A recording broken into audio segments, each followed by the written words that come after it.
Hello friends, welcome to this video. आज हम देखने वाले हैं इस वीडियो में आरआरबी एनटीपीसी के जो मैथ के क्वेश्चन है उनका एनालिसिस देखेंगे हम इस वीडियो में। सीबीटी 2 के सारे ये क्वेश्चन है। 13 जून 2022 को ये एग्जाम हुआ था। शिफ्ट फर्स्ट में पूछे गए सवाल है। तो चलिए बिना देर के शुरू करते हैं। पहला क्वेश्चन आप देख रहे हैं, स्क्रीन पे दिखाई दे रहा है आपको। एक्स वस्तुओं का विक्रय मूल्य 32 वस्तुओं के क्रय मूल्य के बराबर है और लाभ प्रतिशत 28% है, तो एक्स का मान क्या होगा। तो चलिए इसको देखते हैं, ये सवाल कैसे लगेगा। यहाँ पे दे रखा है कि एक्स वस्तुओं का जो विक्रय मूल्य है वो 32 वस्तुओं के क्रय मूल्य के बराबर है और लाभ जो है वो 28% है, तो एक्स का मान क्या होगा। देखो यहाँ पे सबसे पहले यानी जो एक्स वस्तुएं हैं, एक्स का विक्रय मूल्य यानी सेलिंग प्राइस बराबर है किसके, 32 वस्तुओं के क्रय मूल्य के। और यहाँ पे लाभ दे रखा है 28%। लाभ कितना दे रखा है, 28%। तो यहाँ पे जो पूछा है एक्स की वैल्यू क्या होगी, तो एक्स का सीपी 32 के एसपी के बराबर है। तो सीपी बटे एसपी अगर हम कर दें, यहाँ पे सीपी बटे अगर हम एसपी कर दें यानी क्रय मूल्य बटे विक्रय मूल्य, तो सीपी बटे एसपी करेंगे तो एसपी को इधर लेके आए हैं हम, तो इधर क्या होगा, एक्स बटे 32। ठीक है, यानी कोई वस्तु हमने एक्स रुपये में खरीदी होगी और 32 रुपये में बेची होगी, तो हमें लाभ कितने का हुआ, 28% का हुआ। तो ये बोल रहा है। तो जो लाभ होता है वो क्या होता है, विक्रय मूल्य माइनस क्रय मूल्य। तो जो लाभ है वो इस सवाल के अकॉर्डिंग लाभ क्या होगा, लाभ होगा 32 माइनस एक्स। लेकिन यहाँ पे लाभ प्रतिशत दिया है, क्या दिया है, ये लाभ प्रतिशत दिया है। तो यहाँ पे जो लाभ प्रतिशत है वो 32 माइनस एक्स, तो लाभ हुआ। ये लाभ यहाँ हानि किस पे होता है, तो क्रय मूल्य पे होता है। तो क्रय मूल्य कितना है, एक्स है इंटू 100, और ये पूरा बराबर है किसके, 28 के। किसके बराबर है ये, 28% के बराबर है। पूरा करेंगे हम तो यहाँ पे क्या होगा, ये हो जाएगा 3200 माइनस 100x, ये इधर जाएगा 28x, ये 100x इधर जाएगा तो 128x हो जाएगा, यानी x बराबर आएगा 3200 बटे में 128। इनके 4 से डिवाइड करेंगे, 4 तिया 12, 4 दूनी 8, 4 अट्ठे 32, डबल जीरो।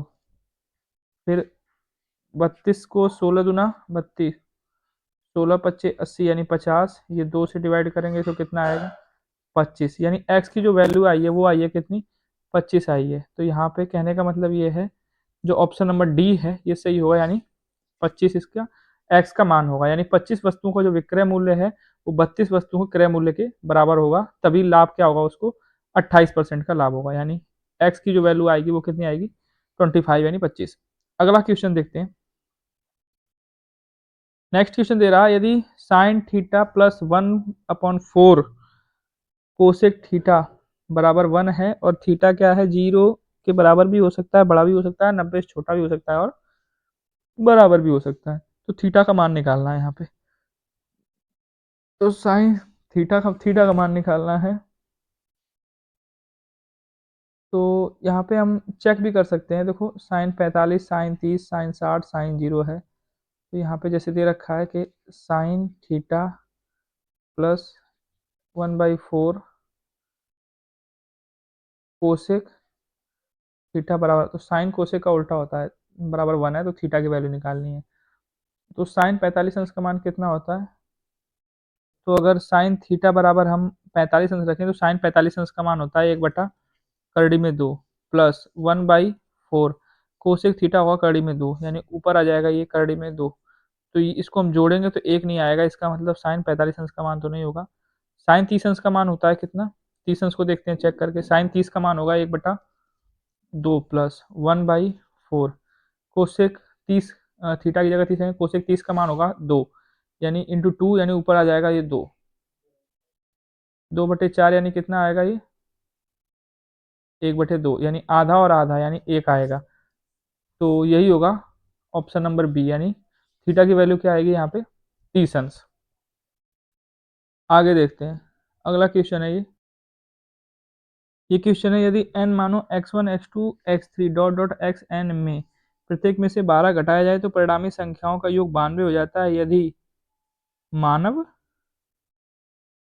यदि n मान होगा, 92 होता है यदि n मानों में से प्रत्येक में से 8 घटाया जाए। यहाँ पे जो है यदि ये नहीं होगा, यहाँ पे यदि n मानों में प्रत्येक में से 8 घटाया जाए तो संख्याओं का योग 208 है। यदि यह दिए गए तो संख्याओं तो दिए गए n मानों का माध्य है। तो दिए गए ये नहीं होगा, तो दिए गए n मानों का माध्य क्या है। तो ऑप्शंस भी नहीं दे रखे हैं यहाँ पे, 4 ऑप्शन होंगे ए बी सी और डी। यहाँ पे जो ऑप्शंस दे रखे हैं इसमें ये हैं 16.7, 13.5 और ये सी ऑप्शन है 15.2, डी ऑप्शन है 14.8। ये 4 ऑप्शन दे रखे हैं। सवाल ये दे रखा है कि n संख्याएं हैं या n मान हैं कुछ, ठीक है, जिन्हें हमने इसमें सवाल में बोल रखा है, उसने x1 x2 x3 dot dot करके xn तक हैं। बोल रहा है प्रत्येक में से 12 घटाया जाए तो परिणामी संख्याओं का योग 92 हो जाता है। बोल रहा है इनमें सब में से अगर आप 12 घटाओ, हर एक में से, इस x1 में से 12 घटाओ, इसमें से 12 घटाओ, इसमें से 12 घटाओ, इसमें से 12 घटाओ, तो जो परिणामी संख्याएं परिणामी संख्या बचती हैं उनका योगफल कितना आता है 12। और बोल रहा है यदि n मानों में से प्रत्येक में से 8 घटाएं तो 208 आता है। तो उनका माध्य बताओ जो संख्याएं दे रखी हैं। देखिए यहाँ पे हमें पता नहीं है संख्याएं कितनी हैं, तो देखिए यहाँ पे जो दे रखा है इसने x1 x2 x3 करके, x1 फिर x2 sorry x3 dot dot dot dot करके xn, ये इतनी संख्याएं इसने दे रखी हैं। अब ये बोल रहा है कि अगर इनमें से प्रत्येक में से 12 घटाओ, यानी x1 माइनस 12 करो, ठीक है, फिर x2 माइनस 12 करो, ठीक है, फिर x3 माइनस 12 करो, यानी सब में से 12 12 घटाओ, फिर जो xn लास्ट वाली संख्या है उसमें से भी 12 घटाओ, तो इन सब का जो योगफल है, यानी इन सब का जो योगफल है, इन सबको यानी जोड़ोगे तो कितना आएगा। तो परिणामी जो संख्याएं हैं इनका योग आता है कितना 92। कितना आएगा 92, ठीक है। अगर 12 12 घटाओ, सब में से 12 12 घटाओगे तो कितना आएगा, जोड़ने पे आएगा 92। फिर बोल रहा है कि अच्छा हम 12 12 ना घटाएं, यदि प्रत्येक में से 8 8 घटाएं, यानी x1 जो है इसमें से भी हमने 8 घटा दिया, ठीक है, जो x2 है इसमें से भी हमने 8 घटा दिया, जो x3 है इसमें से भी हमने 8 घटा दिया, x4 होगी उसमें से भी 8 घटाएंगे, x5 x तो x9 है लास्ट वाली, x9 सॉरी xn है, इसमें से भी अगर 8 घटाएंगे तो बोल रहा है अगर इन सबको जोड़ोगे, अगर हम इन सबको जोड़ते हैं तो कितना आता है, इन सबको जोड़ने पे आएगा 208। ये सवाल है आपका। तो पूछा ये है कि अगर हम ये जो संख्याएं हैं x1 x2 x3, ये जो संख्याएं हैं डॉट डॉट डॉट xn, इसका माध्य बताओ। माध्य मतलब क्या होता है, माध्य कहो या औसत कहो, बात एक ही है। ये पूछा है आपसे, ठीक है। सवाल आप समझ गए होंगे। x1 x2 x3 dot dot ऐसे करके xn तक कुछ संख्याएं दे रखी हैं। अगर सब में से 12 12 12 12 घटाओगे तो फिर उनको जोड़ोगे तो कितना आएगा 92 आएगा। अगर सब में से 12 12 ना घटा के 8 8 घटाओगे तो कितना आएगा 208 आएगा। तो ये बोल रहा है कि जो सारी संख्याएं हैं उनका औसत क्या है, ये सवाल है, ठीक है। तो सवाल आप समझ गए होंगे। तो देखो यहाँ पे लॉजिक क्या लगा रहा है, हमें हमें पता ही नहीं कि संख्याएं कितनी हैं, और किसी भी संख्या का अगर हमें औसत निकालना है तो हमें औसत निकालने के लिए क्या पता होना चाहिए, पहले ये तो देख लो। औसत निकालने के लिए उन संख्याओं का हमें क्या पता होना चाहिए, सबसे पहली बात तो योगफल पता होना चाहिए, क्योंकि औसत बराबर क्या होता है, योगफल बटे संख्या, और वो संख्याएं कितनी है ये पता होना चाहिए। ये दो चीज अगर हम पता कर लेते हैं तो हम क्या निकाल लेंगे, औसत निकाल लेंगे, ठीक है। तो योगफल और वो संख्याएं कितनी हैं, ये दो चीज हमें पता करनी है। तो चलो चलते हैं जो कंडीशंस दे रखे हैं। तो कंडीशन, पहली कंडीशन तो ये दे रखी है और दूसरी कंडीशन ये दे रखी है। पहली कंडीशन को थोड़ा समझते हैं। बोल रहा है अगर सब में से 12 12 घटाया, ठीक है, सब में से 12 12 घटाया और फिर जो आया उनको जोड़ दिया तो कितना आ गया 92। फिर बोल रहा है 12 12 ना घटाओ, सब में से 8 8 घटा दो, जितनी संख्याएं दे रखी हैं सब में से 8 घटाओ, तो फिर जो आ रही है वो संख्या 8 8 घटाने पे उन सबको जोड़ो तो कितना आ गया 208 आ गया। अच्छा, पता ही नहीं संख्या कितनी है। एक चीज सोचो आप कि सब में से 12 12 घटा रहे हो तो 92 आ रहा है, ठीक है। फिर सब में से 8 8 घटा रहे हो तो 208 आ रहा है। तो कितना कम घटा रहे हो अब आप? तो सब में से 12 घटा रहे थे, अब 8 घटा रहे हो, यानी आप 4 कम घटा रहे हो। कितने कम घटा रहे हो? 4 कम घटा रहे हो। तो योगफल कितना ज़्यादा आ रहा है? पहले 92 आ रहा था 12 घटाने पे, अब 208 आ रहा है।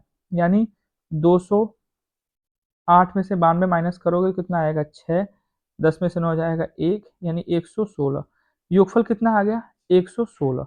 यानी आप 4 4 कम घटा रहे हो, तो योगफल कितना ज़्यादा आ रहा है? 116 ज़्यादा आ रहा है। ठीक है? यानी एक संख्या में से आप 4 कम घटा रहे हो, तो योगफल कितना आ रहा है? 116 अधिक आ रहा है। एक संख्या में से अगर 4 घटा रहे हो। टोटल संख्याएं कितनी हैं? n है। टोटल संख्याएं कितनी हैं? n है। यानी कुल आपने कितना कम घटाया होगा? तो एक में से 4 घटाया तो टोटल कितना घटाया, कम घटाया होगा? 4n, यानी 4n आपने घटाया होगा। 4n आपने माइनस किया तो कितना आ गया? 116 एक्स्ट्रा आ गया। ठीक है? तो यहाँ से आप n निकाल सकते हो। तो 116/4 करोगे तो 4 दूना 8, 3 36, 4 9 36, यानी n की वैल्यू कितनी आ गई? 29 आ गई। हमें ये पता चल गया संख्याएं कुल कितनी हैं? 29 हैं।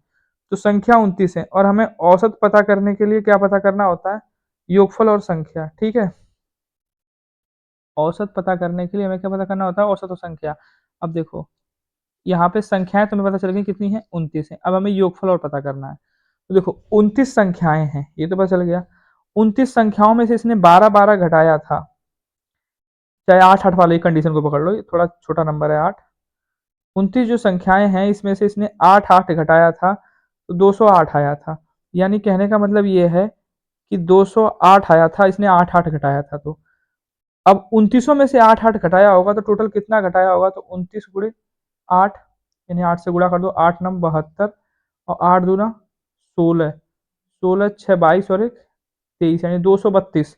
तो 232 और घटाया था, तो 208 तो ऐसे आ रही हैं, और प्लस 232, 232। अब ये जोड़ेंगे कितना आएगा? 8 2 10, और 3 और 1 4, 2 2 4, यानी 29 संख्याओं का योगफल कितना आ जाएगा हमारा? 440। कितना आएगा? 440। ठीक है? तो अब हमें और निकालना क्या है? हमें निकालना है औसत। औसत निकालने के लिए क्या करेंगे? अब इसको इससे डिवाइड कर देंगे। तो इससे हम जब डिवाइड करेंगे तो कितना आएगा हमारा? 15.17। ये आएगा 15.17। 2 करके आगे भी, आगे और भी नंबर आएंगे। यानी ये कह सकते हो एक साथ है, तो 15 ये 5 से ज़्यादा है 7, तो 15.2 के नियर अबाउट इसका मान आएगा। यानी जो ऑप्शन नंबर जो इसका सी है ये सही होगा, यानी 15.2। मैं होगा, उम्मीद करता हूँ।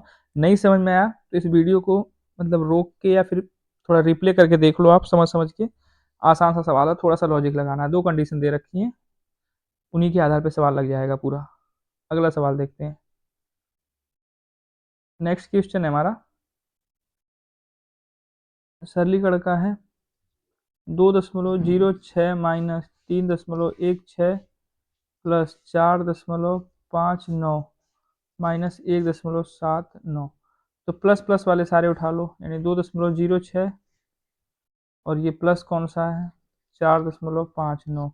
तो 9 6 15, 5 और 1 6, 4 और 2 6, यानी इसको और इसको जोड़ेंगे हम तो कितना आएगा? 6.65 आएगा। फिर माइनस, ये माइनस और माइनस वाला ऐड हो जाएगा दोनों। 3.16 और 1.79, 9 6 15, और 2 7 9, 3 और 1 4, यानी 4.95 इसमें से माइनस करोगे आप। ठीक है? वो माइनस माइनस ऐड होता है, इतना पता होना चाहिए। इसको माइनस करेंगे तो कितना आएगा? 0। जी कितना आएगा? 16 7, ये 1.70, यानी ऑप्शन नंबर जो डी है इसका ये सही होगा, 1.70। नेक्स्ट क्वेश्चन देखते हैं। अगला सवाल है, 10 सेंटीमीटर त्रिज्या वाले एक वृत्त के चतुर्थांश का परिमाप कितना होगा? ठीक है? देखो पहले 10 सेंटीमीटर त्रिज्या वाला मान लो यही वृत्त है। इसकी त्रिज्या कितनी है? 10 सेंटीमीटर। ये त्रिज्या कितनी है? 10 सेंटीमीटर। तो चतुर्थांश बनाते हैं। बनेगा चतुर्थांश। 10 सेंटीमीटर त्रिज्या है, ये त्रिज्या यहाँ से यहाँ तक होगी ना, तो ये पूछा है 10 सेंटीमीटर त्रिज्या वाले एक वृत्त के चतुर्थांश का परिमाप। अब देखो चतुर्थांश तो यही है, मान लो इसी वाले को ले लेते हैं हम,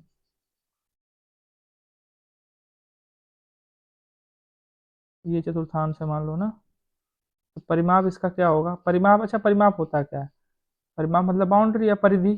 ठीक है, परिमाप देखो हम बिंदु मान लेते हैं, ये मान लेते हैं ए, ये मान लेते हैं ओ, ये मान लेते हैं बी। परिमाप क्या होगा, देखो ए से ओ तक की दूरी, फिर ओ से बी तक की दूरी, फिर बी से ए तक की दूरी, यानी ये यही परिमाप होगा।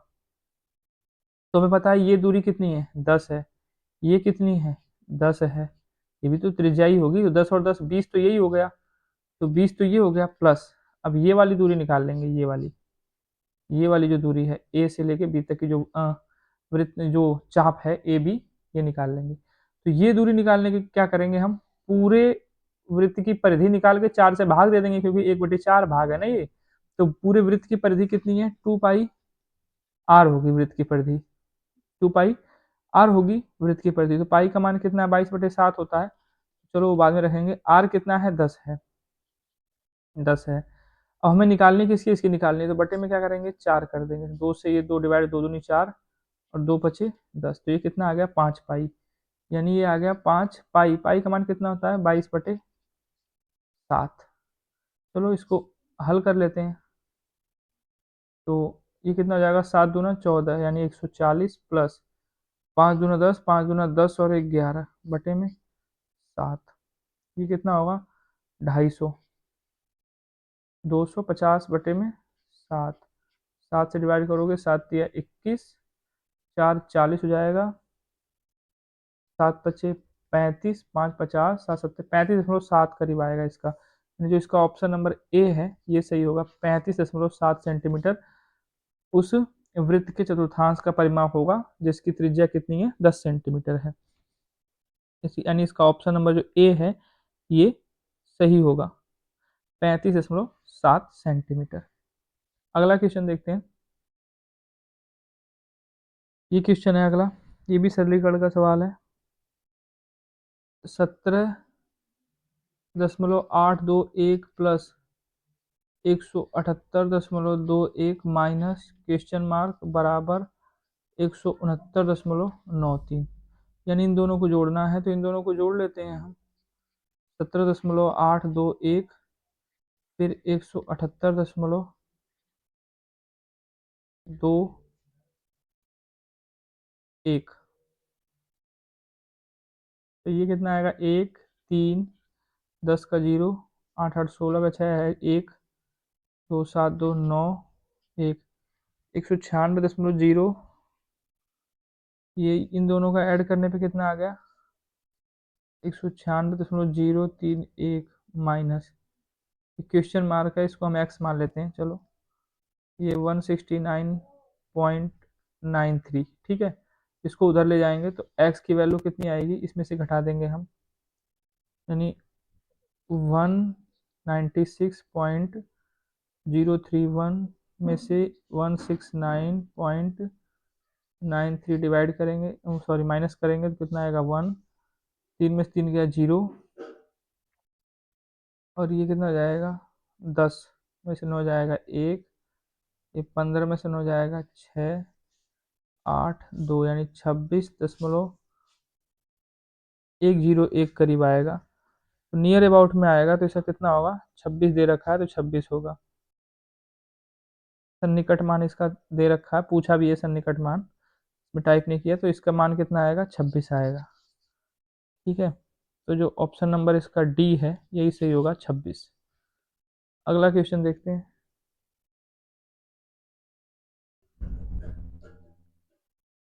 ₹2.5 लाख पर त्रैमासिक रूप से संयोजित 16% प्रतिवर्ष की दर से 9 महीने के लिए चक्रवृद्धि ब्याज कितना होगा। देखो भाई, प्रिंसिपल कितना है आपका, 2.5 लाख है, 2,50,000, त्रैमासिक रूप से संयोजित 16%, जो रेट है वो है 16% प्रति वर्ष, यानी एक साल में 16% ब्याज ले रहा है आपसे वो। तो 9 महीने के लिए जो टाइम दिया है, समय दिया है, वो कितना दिया है? 9 महीना, यानी 9 माह या महीना या मासिक जो भी है बोल सकते हो। चक्रवृद्धि ब्याज पूछा क्या है? कंपाउंड इंटरेस्ट, चक्रवृद्धि ब्याज बता दो आप इसको। ठीक है, तो देखो रेट जो है वो 16% प्रति वर्ष है, यानी 12 महीने में 16% है। ठीक है, तो हम 3-3 महीने का शिफ्ट बना लें, तो 12 महीने में 16% है, तो 3 महीने में कितना होगा? 12 महीने में 16% है, तो 3 महीने में 3 चौक 12, तो 4 चौक 16, यानी 4% हर तिमाही में लगेगा, हर 3 माह में, यानी हर 3 महीने में वो 4% ब्याज आपसे ले रहा है। ठीक है, 12 महीने में 16% ले रहा है, तो रेट 3 महीने में कितना लेगा? 3 माह है। ठीक है, अच्छे से लिख देता हूँ, ये 3 माह, 3 माह में कितना लेगा? 4%। तो 9 महीने का पूछा है, तो चलो 2,50,000 यहाँ लिख दो, ये हो गया। 4% है, 4% को भिन्न में बदलना हो तो बदल लो, 4% को आप भिन्न में बदलोगे 4/100, यानी 1/25। तो 1/25 यहाँ लेगा, 1/25 यहाँ लेगा, 1/25 यहाँ लेगा। ठीक है, तो ये 3 महीने का होगा, 1/25 करोगे तो कितना होगा? 25। 2.5 लाख में अगर 1/25 से गुणा कर दो, 25 से 25 कट जाएगा, 1 पे 4 जीरो यानी 10,000, यानी 10,000 पहले 3 महीने में 10,000, दूसरे 3 महीने में भी कितनी? 10,000, इसमें भी कितनी? 10,000। ठीक है, अब इसका 1/25 निकालोगे, इसका 1/25 निकालोगे कितना होगा? 1/25 या 4% जो भी है, तो 10%, 4% यानी 400। 4% कितना होगा इसका? 400, तो 400 ये, अब इसका भी ये 400, इसका भी 400, इसका 4% निकालोगे तो 4 चौक 16, यानी 16 रुपये। चक्रवृद्धि ब्याज यही आएगी आपकी, 10, 20, 30,000 और 4 तिया 1200, 30,000, 31,216 रुपये टोटल आएगा।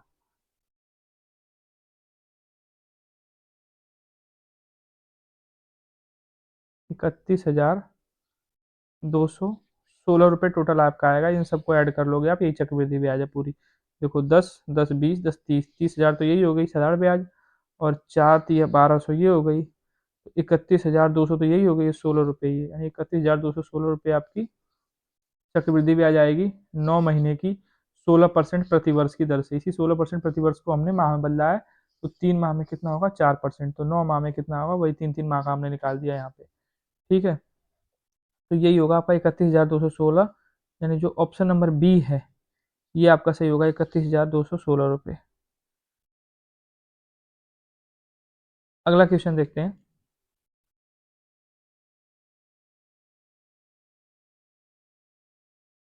अंडर रूट में दे रखा है 1875 बटे में, फिर अंडर रूट में दे रखा है 3,888 इंटू 768 बटे 1200। इसकी वैल्यू निकालनी है आपको, यानी इसका मान निकालना है, ये पूछा है। 1875 है, इसको चलो 5 से डिवाइड करते हैं, दो दो का जोड़ा बना लेंगे, क्या करेंगे? 5 तिया 15, 3 37, 5 सत्ते 35, दो 5 पचे 25, फिर 5 से करेंगे इसको डिवाइड, 5 सत्ते 35, 5 पचे 25, फिर 5 से करेंगे 15 बार में, फिर 5 से करेंगे 5 तिया 15, फिर 3 से एक बार। देखो जोड़ा किसका बना? 5 और 5 का, यानी 5 5, ये 5 एक हो जाएगा, ये 5 5 पचे 25 कड़ी में 3, यानी ये जो है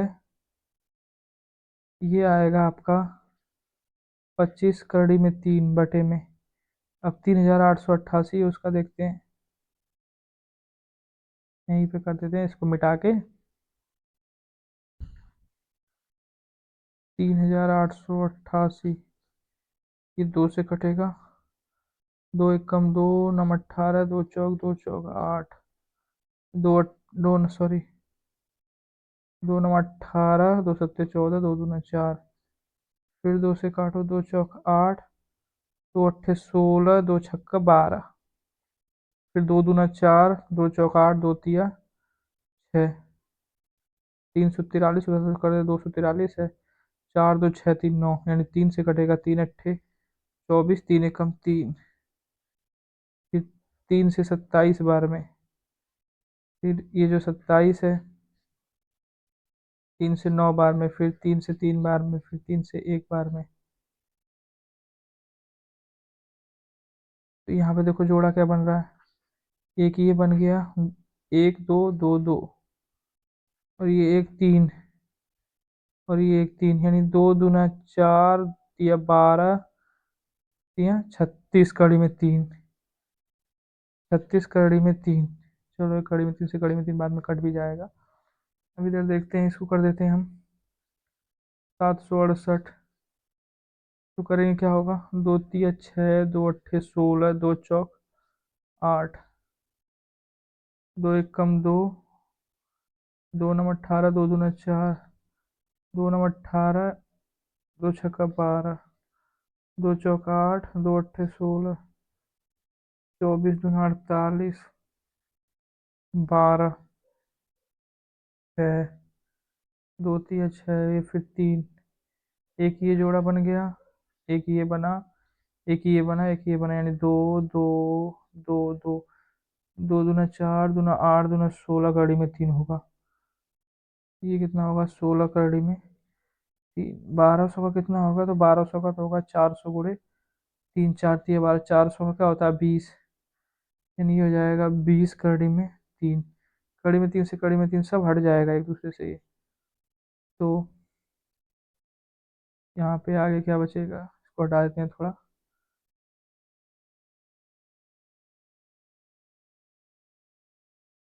यहाँ पे होगा ये अंडर रूट में होगा 25 गुणे 16 बटे में 36 गुणे 20, तो 20 को आप लिख सकते हैं 4 गुणे 5। देखो 25 तो बाहर आ जाएगा तो 5 हो जाएगा, 16 बाहर आ जाएगा 4 हो जाएगा, बटे में 36 बाहर आएगा 6 हो जाएगा, 4 बाहर आएगा 2 हो जाएगा, कड़ी में फंसा रह जाएगा क्या 5। तो 2 से इसे डिवाइड कर सकते, 2 दूना 4, फिर 2 से इसको डिवाइड कर सकते हैं, 2 तिया 6, यानी 5 बटे में 3 कड़ी में 5। अब देखो नीचे करड़ी है, परिमेकरण करेंगे, क्योंकि किसी भी सवाल में, संख्या में, या फिर अंक में जो भी है, उसमें हर में करड़ी नहीं होती है, तो नीचे करड़ी है तो इसको हटाने के लिए करड़ी में 5 से ऊपर गुणा, करड़ी में 5 से नीचे गुणा, या जिसे परिमेकरण बोलते हैं। तो ऊपर हो जाएगा 5√5, नीचे हो जाएगा ये करड़ी में 5 से कड़ी में 5 गुणा होगा, यानी 3 गुणे ये पूरा 5 हो जाएगा, तो ये 5 से 5 कट जाएगा, तो ऊपर बचेगा √5, नीचे बचेगा 3। आंसर होगा कड़ी में 5/3, तो कड़ी में 5/3 दे रखा है ऑप्शन नंबर बी में, यानी ये वाला सही होगा, √5/3 ऑप्शन नंबर 20 का सही होगा। तो यही सवाल था। अगला देखते हैं, अगला दे रखा है 38% चीनी के घोल में 90 मिलीलीटर में कितना पानी मिलाना चाहिए जिससे यह 17.1% चीनी का घोल हो जाए। ठीक सवाल है ये भी, ठीक है। 90 मिलीलीटर चीनी का घोल है, उसमें 38% चीनी है, 38% क्या है आपकी चीनी है, तो 90 का 38% निकाल लें, 90 का 38% तो यही होगा, 0 से 0 हट जाएगा ये, 9 अट्ठे 72, 9 तिया 27, 7 34, यानी 34.2 चीनी आ जाएगी, 34.2। तो 90 में से चीनी 34.2 आ गई, तो यानी पानी होगा दूसरा। तो जब 90 में से 34.2 घटा दिया तो बचा कितना, 10 में से 2 गया 8, ये 9 में से 4 गया 5 आएगा ना 5, और ये 8 में से 3 गया 5, यानी 55.8। पानी है 55.8 मिलीलीटर और चीनी है 34.2 ml यानी मिलीलीटर जो भी है। ठीक है, थोड़ा इरेज करते हैं इसको जगह बनाने के लिए यहाँ पे।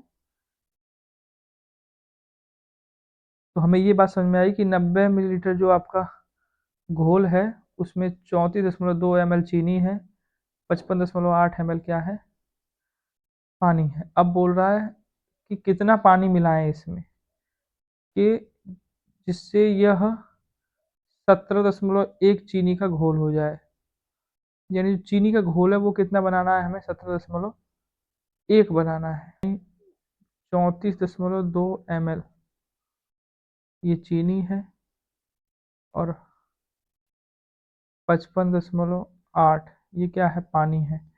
यहाँ पे लिख देते हैं, ये चीनी है और ये क्या है आपकी, पानी है। अब बोल रहा है इस पानी में कितना मिलाया, तो हमने मान लिया एक्स और मिला दिया हमने। ठीक है, तो 17.1% क्या हो जाए आपकी, चीनी हो जाए। यानी जो चीनी है ये बन जाए 17.1%। तो पानी कितना बचेगा, अब 100% में 17.1% तो यही हो गया, तो 18% और 2 20 यानी 80 तो 82.9%। ये आपका क्या हो जाएगा, 82.9% पानी हो जाएगा। ठीक है, पॉइंट से पॉइंट हटाएंगे तो यानी 10 10 से गुणा कर देंगे ऊपर नीचे तो पॉइंट हट जाएगा। अब यहाँ पे क्रॉस मल्टीपल करेंगे हम, तो 34.2 गुणे 829 बराबर ये कितना होगा, 171 गुणे 55.8 फिर प्लस 171x। तो 829 में 34.2 से गुणा करेंगे तो ये आएगा आपका 28,351.8। 28,351.8 इसमें से ये माइनस हो जाएगा 171 गुणे 55.8 जैसे माइनस होगा 171 गुणे 55.8 जो कि कितना होगा, 9,541। 9,541.8 बराबर कितना है, 171x।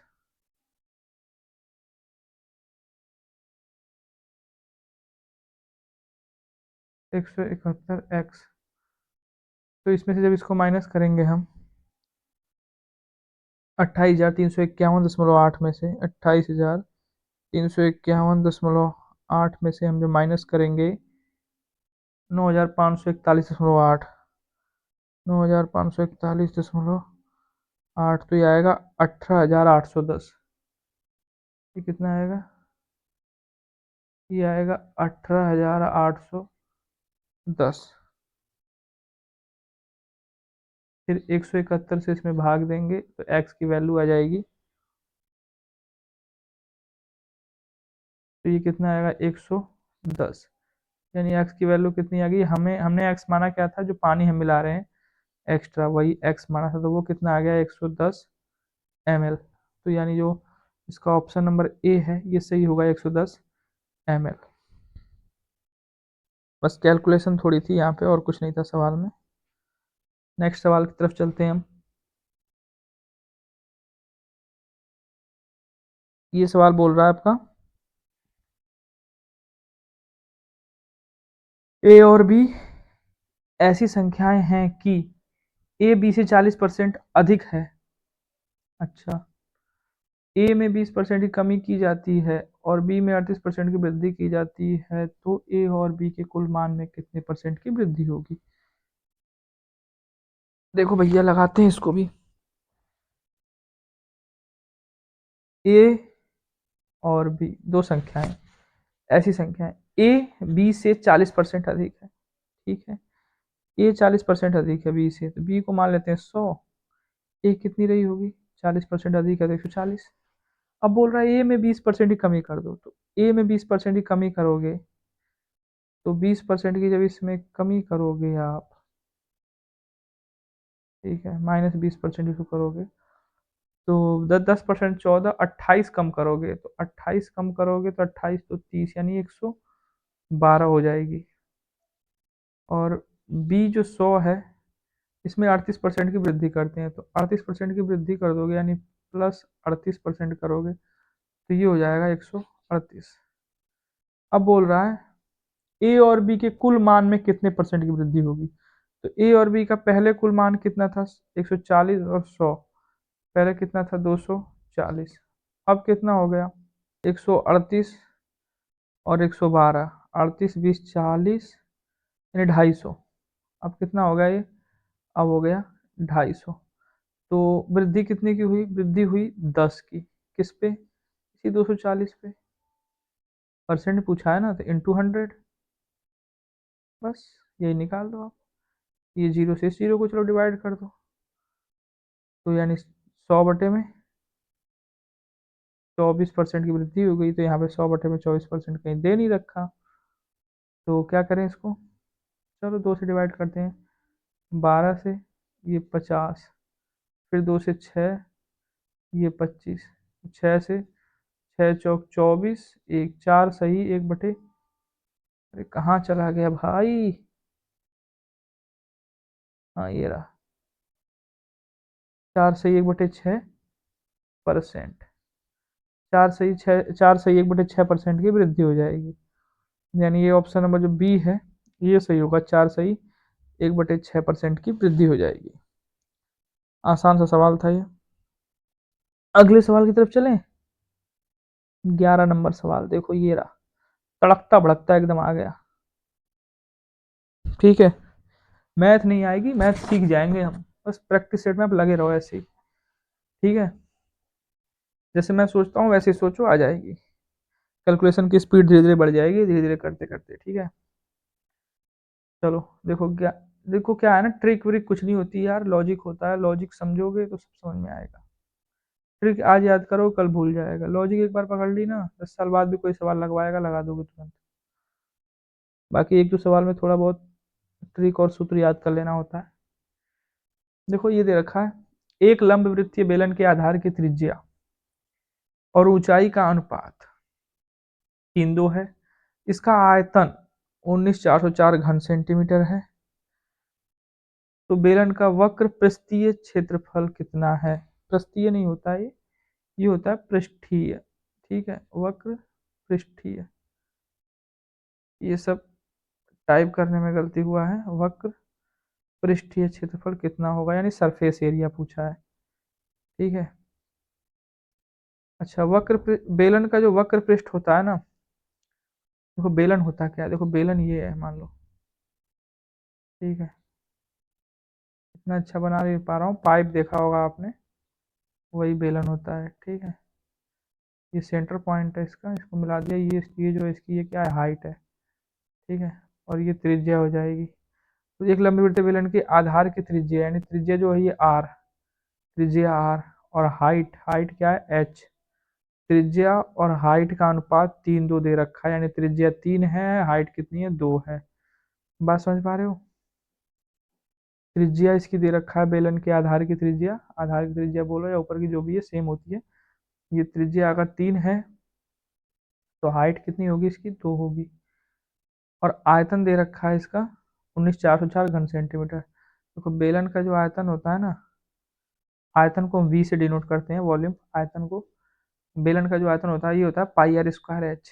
क्या होता है, पाई आर स्क्वायर एच, कैसे आता है वो भी बता दूंगा, पहले ये देख लो। पाई आर स्क्वायर एच का मान कितना दे रखा है 19,404 घन सेंटीमीटर, ये पृष्ठीय है भाई, इसको देख लेना, परेशान नहीं होना। ठीक है ना, पृष्ठीय क्षेत्रफल होता है 19,404 घन सेंटीमीटर।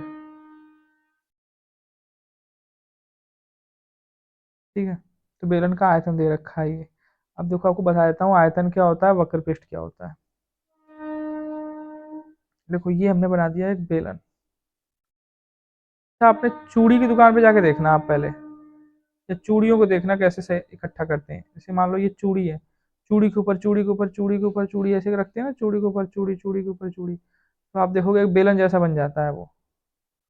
ठीक है, वो सिलेंडर जैसा बन जाता है, बेलन जैसा, पाइप जैसा। तो जो चूड़ी के जो बाहर बाहर वाला एरिया होता है, यानी ये जो गोल गोल बाहर बाहर वाला जो एरिया होता है, देख रहे हो ये बाहर बाहर वाला एरिया, ये मैं अंदर वाला एरिया नहीं बोल रहा, बाहर वाला जो एरिया होता है चूड़ी का, उसे बोलते हैं वक्र पृष्ठ। क्या बोलते हैं?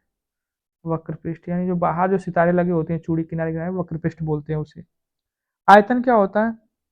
जैसे ये मानो मैंने बना दिया, इसके अंदर ये कितनी जगह है, ये क्या है आपकी? आयतन है। ये क्या है? आयतन है। तो आयतन जो है, देखो मान लो हम इसमें पानी डालें, तो पानी सबसे पहले कहाँ आएगा? इसकी सतह में फैलेगा।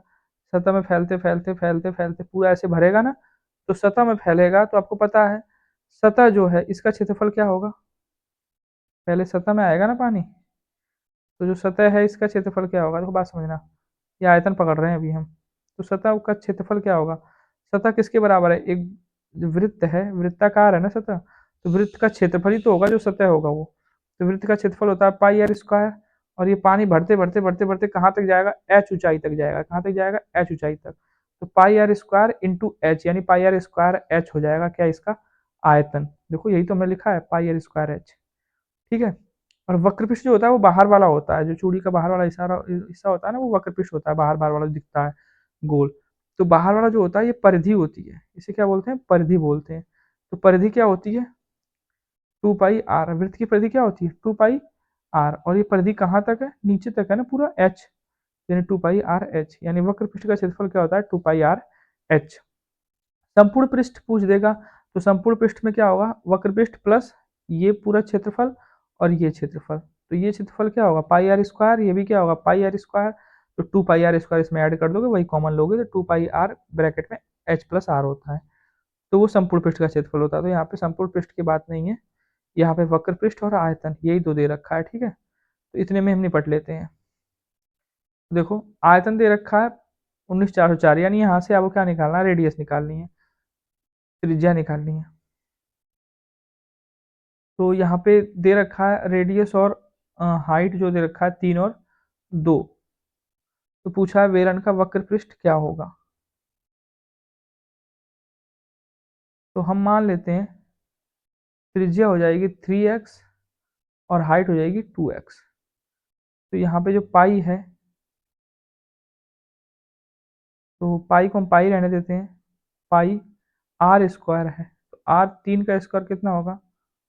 9x स्क्वायर इंटू एच कितना है?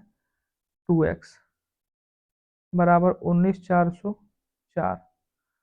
ठीक है। तो यहाँ से हम क्या करेंगे? एक्स एक्स स्क्वायर और ये एक्स है, तो ये कितना हो जाएगा? एक्स क्यूब हो जाएगा। ये कितना हो जाएगा? 19,404 बटे में 9 दूना 18 इंटू पाई। पाई का मान कितना है? 22/7। चलो यहाँ पे इसको खोल ही देते हैं, 22/7 कर देते हैं। ठीक है, ये हो गया एक्स क्यूब। अब इसको डिवाइड करेंगे हम, तो 2 से 9 बार में जाएगा। इसको 2 से करोगे, 2×18, 2×7=14, 2×2=4। फिर ये 2 से इसको डिवाइड, 11 से जाएगा क्या? 11×8=88,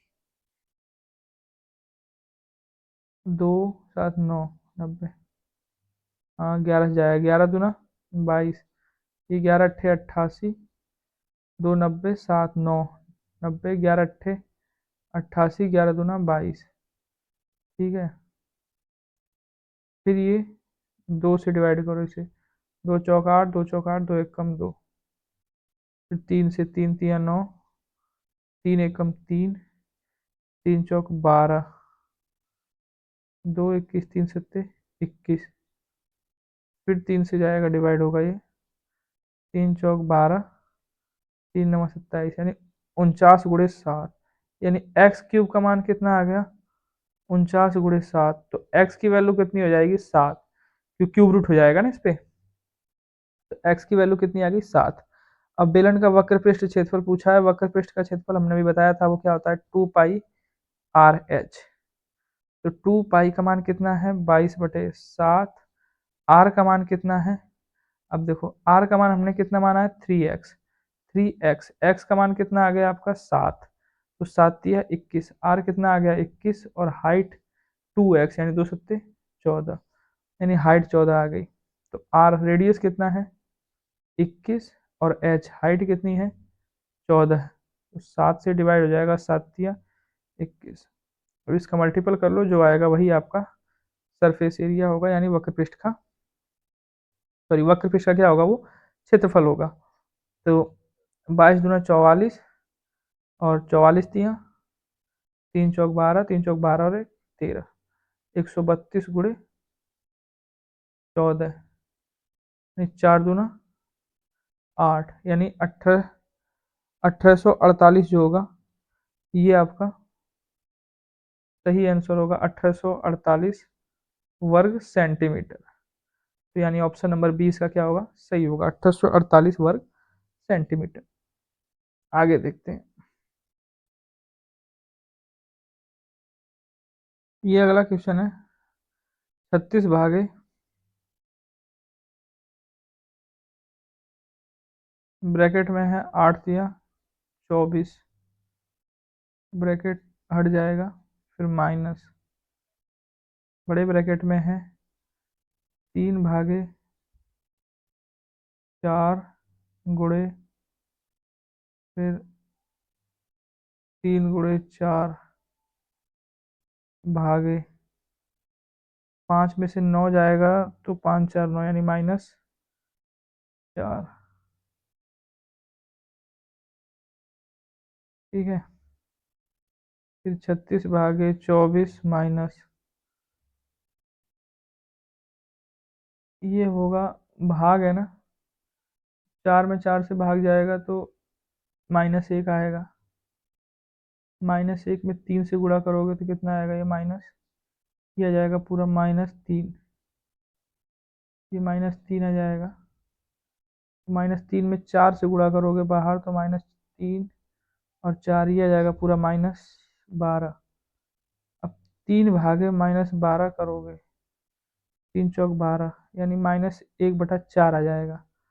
जब ये -1/4 आ जाएगा, बाहर प्लस है, ये हो जाएगा माइनस है, सॉरी माइनस माइनस प्लस हो जाएगा, यानी +1/4 हो जाएगा।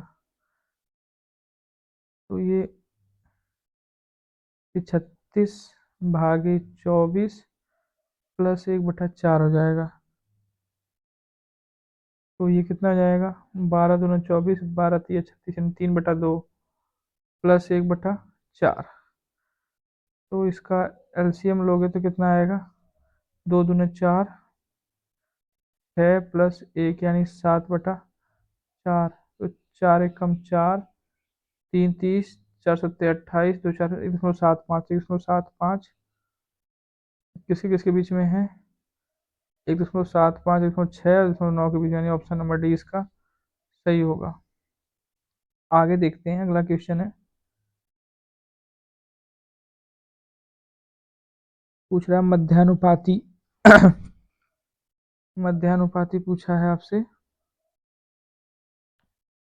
यहाँ पे दे रखा है कि x+1 अनुपाते x+5 समानुपाते x+17 अनुपाते x+53 है, तो x+5 और 9x-1 के बीच मध्यानुपाती।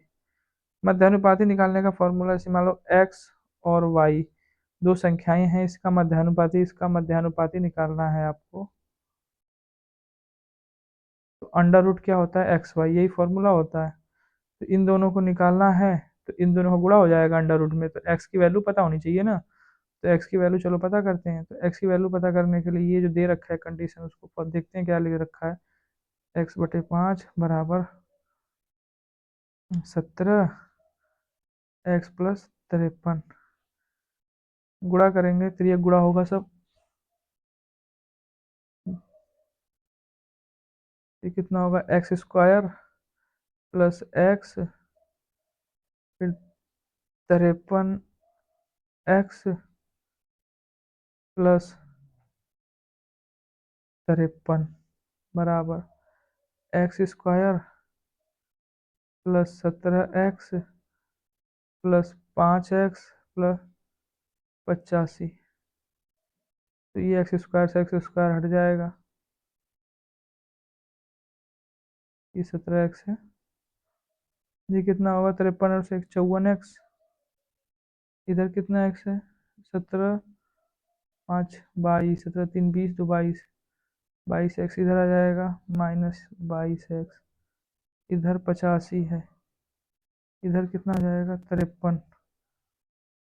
4 में से 2 गया 2, 5 में से 2 गया 3, यानी 32x बराबर 5 में से 3 गया 2, 8 में से 5 गया 3, यानी x की वैल्यू कितनी आ गई, 1 आ गई। यानी x का मान आ गया आपका 1। अब देखो यहाँ पे मध्यानुपाती दे रखा है, तो दो संख्याओं का मध्यानुपाती का मतलब क्या होता है, उन दोनों संख्याओं को गुणा कर दो अंडर रूट में। तो x का मान 1 आ गया, यानी ये वाली संख्या कितनी हो जाएगी, 6, और ये कितनी हो जाएगी, 9 1 कम 9 1 में 8, यानी 8 छक 48। मध्यानुपाती कितना होगा कड़ी में, 48। तो 48 कितना होता है, 16 दूनी 32, 16 तिया 48। तो 16 तो बाहर आ जाएगा 4, कड़ी में 3, 4 कड़ी में 3 कहाँ दे रखा है, हाँ ऑप्शन नंबर डी, 4 कड़ी में 3, इसका मध्यानुपाती क्या होगा, 4 कड़ी में 3। ऑप्शन नंबर डी इसका सही होगा। अगला क्वेश्चन देखते हैं। नेक्स्ट क्वेश्चन है आपका, ये सवाल है, यदि ब्याज 10% प्रतिवर्ष की दर से संयोजित किया जाता है तो परिपक्वता पर देय कुल मिश्रधन क्या होगा जब 5700 रुपये की राशि 2 वर्ष की अवधि के लिए निवेश की जाए। यानी बोल रहा है 57 परिपक्वता पर देय कुल मिश्रधन, यानी यार अब यहाँ पे ये दिक्कत है कि चक्रवृद्धि ब्याज बोला है कि साधारण ब्याज बोला है। तो चलो देख लेते हैं, साधारण ब्याज पहले देख लेते हैं क्या होता है। तो साधारण ब्याज का तो पता है 5700 रुपये है, 2 साल के लिए 10 वर्ष बटे में 100, मिश्र धन निकालना है तो ये ब्याज है। ब्याज कितनी है, 2 सत्ते 14, 2 पचे 10 और 1140 रुपये। तो 5700 में से 1140 जोड़ दोगे तो ये मिश्रण आएगा 0 4 8 6 68 40, कहीं दिया है, नहीं दिया। इसका मतलब बात कर रहा है मिश्र धन की, परिपक्वता पर दे कुल मिश्र धन क्या होगा। मतलब भैया यहाँ बात चल रही है आपकी चक्रवृद्धि ब्याज की। तो चलो चक्रवृद्धि ब्याज की ब्याज बात चल रही है, तो चलो देखते हैं, 5700 रुपया है 2 साल के लिए 10%, तो 570 यहाँ, 570 10% यही होगा ना 570। अब इसका 10% देख लो तो 57 रुपया। ये आ गया टोटल आपका चक्रवृद्धि ब्याज, कितना आ गया, इसको जोड़ो तो 7 और 7 7 14, अब 5 19, 5 5 10 और 1 11, ये आ गया ब्याज। और मूलधन कितना था, 5700। जोड़ो लो भैया, 7 9 8 6 68 97, देख लो 68 97 ऑप्शन नंबर बी में दिख रहा है, यानी 68 97, 68 97 6897 रुपये आपका कुल मिश्रधन होगा। ऑप्शन नंबर बी इसका सही होगा। आगे देखते हैं 15 नंबर क्वेश्चन क्या बोल रहा है, ये बोल रहा है आपका दो संख्याओं का अनुपात 11:4 है, उनका मौसा 16 है, दो संख्याओं का योगफल क्या होगा। तो अनुपात 11:4 है, महत्तम 16 है, तो संख्याएं मान लेते हैं हम 11x और 4x है। इनका दोनों का मौसा निकालोगे ना गुरु, x ही आएगा। तो यही x का मान 16 दे रखा है, तो 16 में 11 से गुणा करोगे तो पहली संख्या मिलेगी, करो बैठ के गुणा, 16 दहा में 160 और 16 यानी 176 हो जाएगा, 16 चौको 64, दोनों संख्याओं का योगफल बोला है। कितना हो गया, जोड़ने पे अब जोड़ना पड़ेगा इन दोनों को, 6 4 10, 6 1 7 7 14, 240, यानी ऑप्शन नंबर बी जो है ये इसका सही होगा, 240। नेक्स्ट क्वेश्चन देख लें, चलो देख लेते हैं। बोला एक समबाहुभुज के प्रत्येक आंतरिक कोण की माप 168 डिग्री है। इस बहुभुज की कितनी भुजाएं हैं? भाई देखो, समबाहुभुज की बात हो रही है। बहुभुज है, मान लो कोई बहुभुज है ऐसे, भुजाएं समबाहुभुज का मतलब भुजाएं समान है।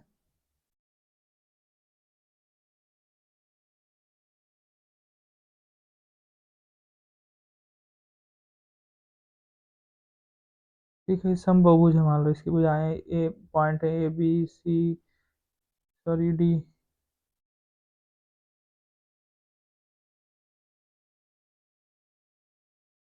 A B C D E. आंतरिक कोण की माप, प्रत्येक आंतरिक कोण की माप 168 है। ये 168 है, ये भी 168 है, ये भी 168 है, ये भी 168 है, ये भी 168 है। ये हमने माना है पंचभुज, लेकिन जरूरी नहीं है पंचभुज है, समबाहुभुज है, कोई भी हो सकता है।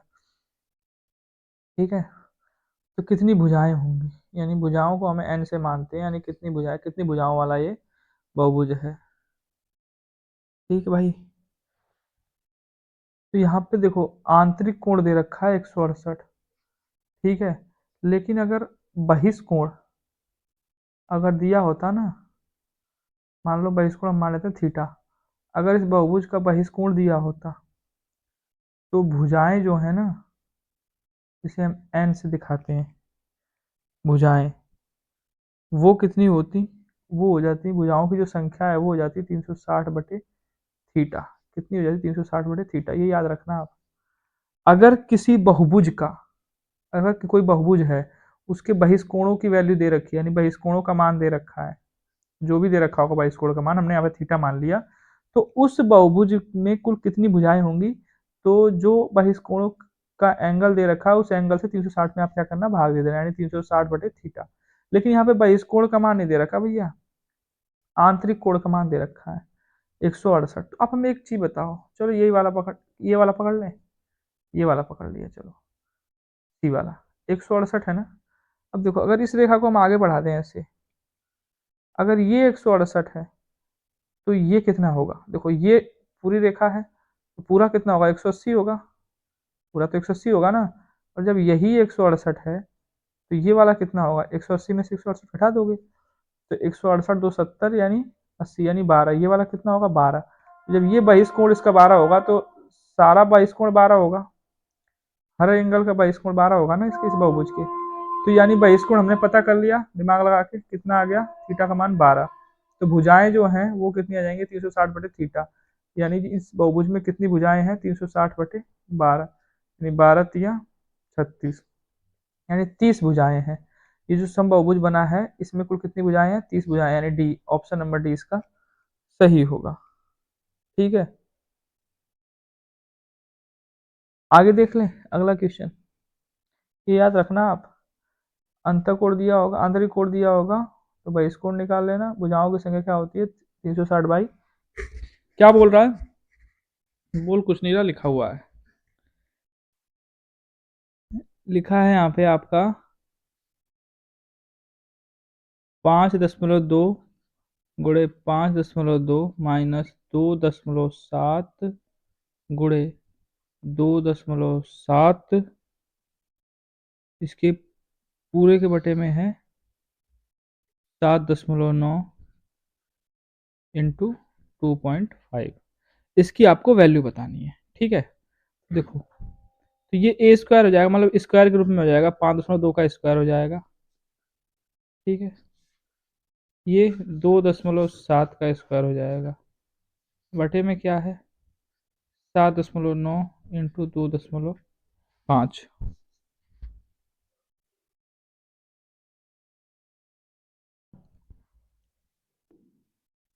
अब देखो यहाँ पे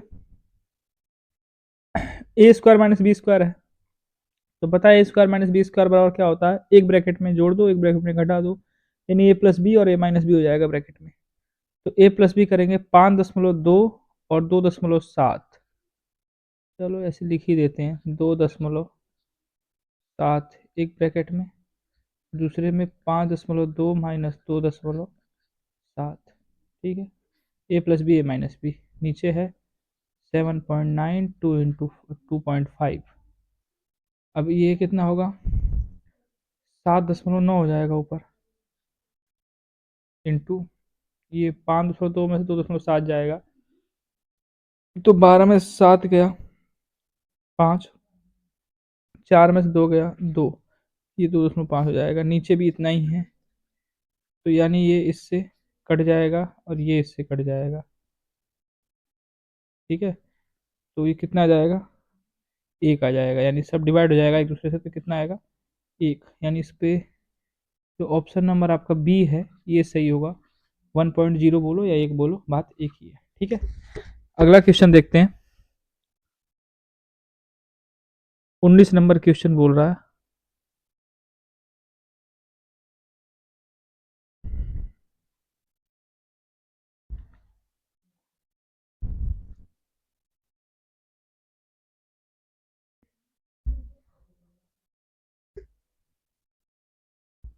बोल रहा है एक 225 मीटर लंबी रेलगाड़ी 145 किलोमीटर प्रति घंटा की गति से चल रही है, ठीक है, 225 मीटर लंबी रेलगाड़ी है, 145 की स्पीड से चल रही है, कोई व्यक्ति इंजन से शुरू करके 17 किलोमीटर प्रति घंटा की गति से रेलगाड़ी की विपरीत दिशा में चलना शुरू करता है, रेलगाड़ी उस व्यक्ति को कितने समय में पार करेगी, यानी विपरीत आ रहा है वो इंजन शुरू करके, ठीक है, तो कितने समय में पार करेगी, तो उसको पार करने में व्यक्ति को रेलगाड़ी जो दूरी तय करेगी अपनी लंबाई के बराबर तय करेगी, तो गाड़ी की लंबाई कितनी दे रखा है 225 मीटर, ठीक है, और समय जो पूछा है वो सेकंड पूछा है, यानी चाल को मीटर प्रति सेकंड में बदल देंगे, तो चलो सबको जो डाटा दे रखा है वो लिख लेते हैं पहले।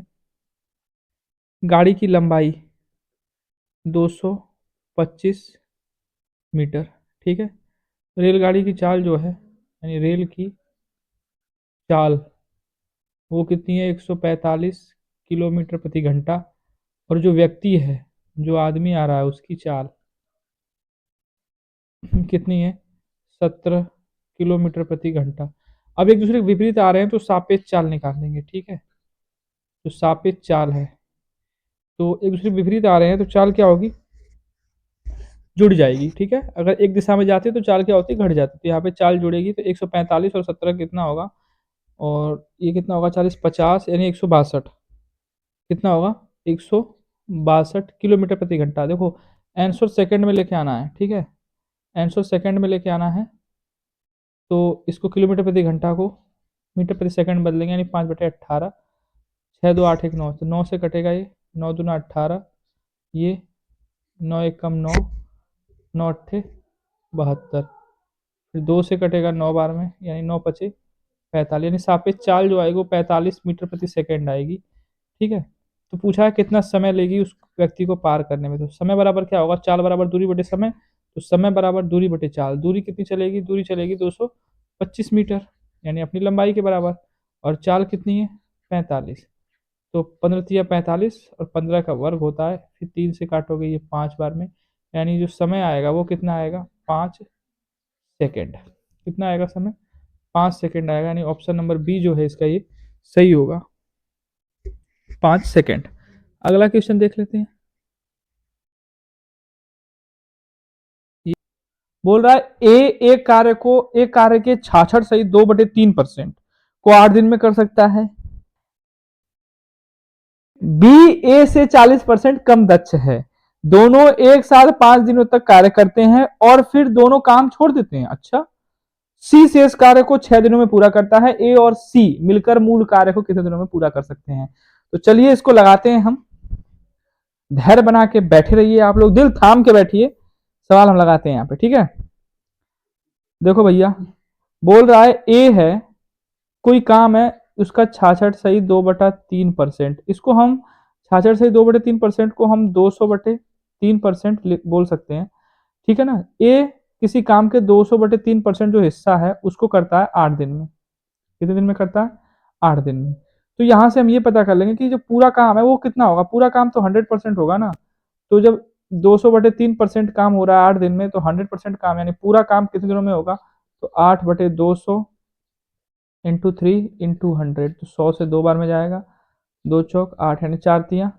12, यानी ये कहना चाह रहा है कि ए किसी काम को करता है कितने दिनों में, 12 दिनों में, ठीक है, अब ये बोल रहा है बी, यानी बी, देखो यहाँ पे बोल रहा है कि बी ए से 40% कम दक्ष है। तो यहाँ पे थोड़ा देखते हैं, अगर मान लो एक 10 की स्पीड से काम करता है, ए अगर 10 की स्पीड से काम करता है तो बी इससे 40% कम दक्ष है, तो 10 का 40% 4 होगा, यानी 4 कम दक्ष है, यानी 6 की स्पीड से काम करेगा। बात समझो, दक्ष का मतलब होता है स्मार्टनेस, या बोल सकते हो आप तेज है उससे, ठीक है। तो ए जो है अगर वो 10 की स्पीड से करेगा तो बी करेगा 6 की स्पीड से, ठीक है, तभी तो 40% कम दक्ष होगा इससे, ठीक है। तो यहाँ पे जो फॉर्मूला है उससे उसका हम यूज करेंगे, E1 D1 बराबर होता है E2 D2। ये E क्या है, एफिशिएंसी बोलते हैं या फिर दक्षता बोलते हैं इसे, ठीक है, या एफर्ट्स बोलो, कुछ भी बोल सकते हो आप। तो E1 जो है, ये 1 1 वाले को मान लेते हैं ए का पार्ट, 2 वाले को मान लेते हैं बी का पार्ट, ठीक है। तो E1 जो है वो कितना है, 10 है। D1 टाइम कितना ले रहा है, तो ए टाइम कितना ले रहा है, 12, तो 10 की स्पीड से कर रहा है लेकिन 12 दिन ले रहा है। E2 कितना है, 6 माना हमने। D2 यानी टाइम कितना लेगा, दिन कितना लेगा पता नहीं, यही निकालना है हमें। तो 6 दूना 12, यानी 10 दूना 20। तो D2 की जो स्पीड, D2 का जो मान आ गया वो कितना आ गया, 20। यानी बी जो है, बी यहाँ पे ये जो बी है, ये कितने दिनों में करेगा उस काम को, करेगा 20 दिनों में। कितने दिनों में, 20 दिनों में। ए जिस काम को करता है 12 दिन में, बी उसी काम को करेगा कितने दिन में, 20 दिन में, ठीक है। अब बोल रहा है इन दोनों ने साथ में मिलकर काम किया कितने दिनों तक, इन दोनों ने साथ में मिलकर काम किया 5 दिनों तक। फिर इन्होंने काम छोड़ दिया, फिर बचे हुए काम को सी आता है वो पूरा करता है 6 दिन में। तो बोल रहा है ए और सी मिलकर कितने दिनों में काम पूरा करेंगे, जो मूल काम है। तो मूल काम है, तो मूल काम कितना निकाल लेते हैं, तो 12 और 20 का जो एलसीएम लेंगे हम, तो कितना आएगा, 60 आएगा। तो मान लेते हैं हम 60 यूनिट आपका क्या है, टोटल वर्क है, कुल काम है 60 यूनिट। तो 12 पचे 60, यानी ए एक दिन में करेगा 5 यूनिट काम, ठीक है, इतना पता ही होगा आपको, 20 तिया 60, और बी करेगा 3 यूनिट काम, ठीक है। तो दोनों मिलके, जब दोनों मिल जाएंगे एक दिन में, एक दिन में दोनों एक दिन में कितना करेंगे, तो 5 और 3 8। लेकिन इन्होंने किया कितने दिनों तक है, किया है इन्होंने कितने दिनों तक, 5 दिन तक काम, 5 दिन काम किया है इन्होंने। तो 5 दिन में कितना होगा, 8 गुणे 5, यानी एक दिन में 8 यूनिट, तो 5 दिन में 5 से गुणा कर देंगे तो 8 पचे 40 यूनिट। यानी ए और बी ने साथ में जब 5 दिन तक काम किया था तो 40 यूनिट काम खत्म कर दिया था, और टोटल काम कितना था, 60 यूनिट था। तो जो शेष बचा होगा काम, अभी शेष जो काम बचा होगा वो कितना बचा होगा, 60 माइनस 40, यानी 20 यूनिट काम अभी शेष बचा है। 20 यूनिट काम क्या बचा है, अभी शेष बचा है। अब बोल रहा है इसी 20 यूनिट को सी आता है, ये सी आता है कितने दिनों में करके जाता है, 6 दिनों में करके जाता है। तो इसी 20 यूनिट को 6 दिनों में करके जाता है सी,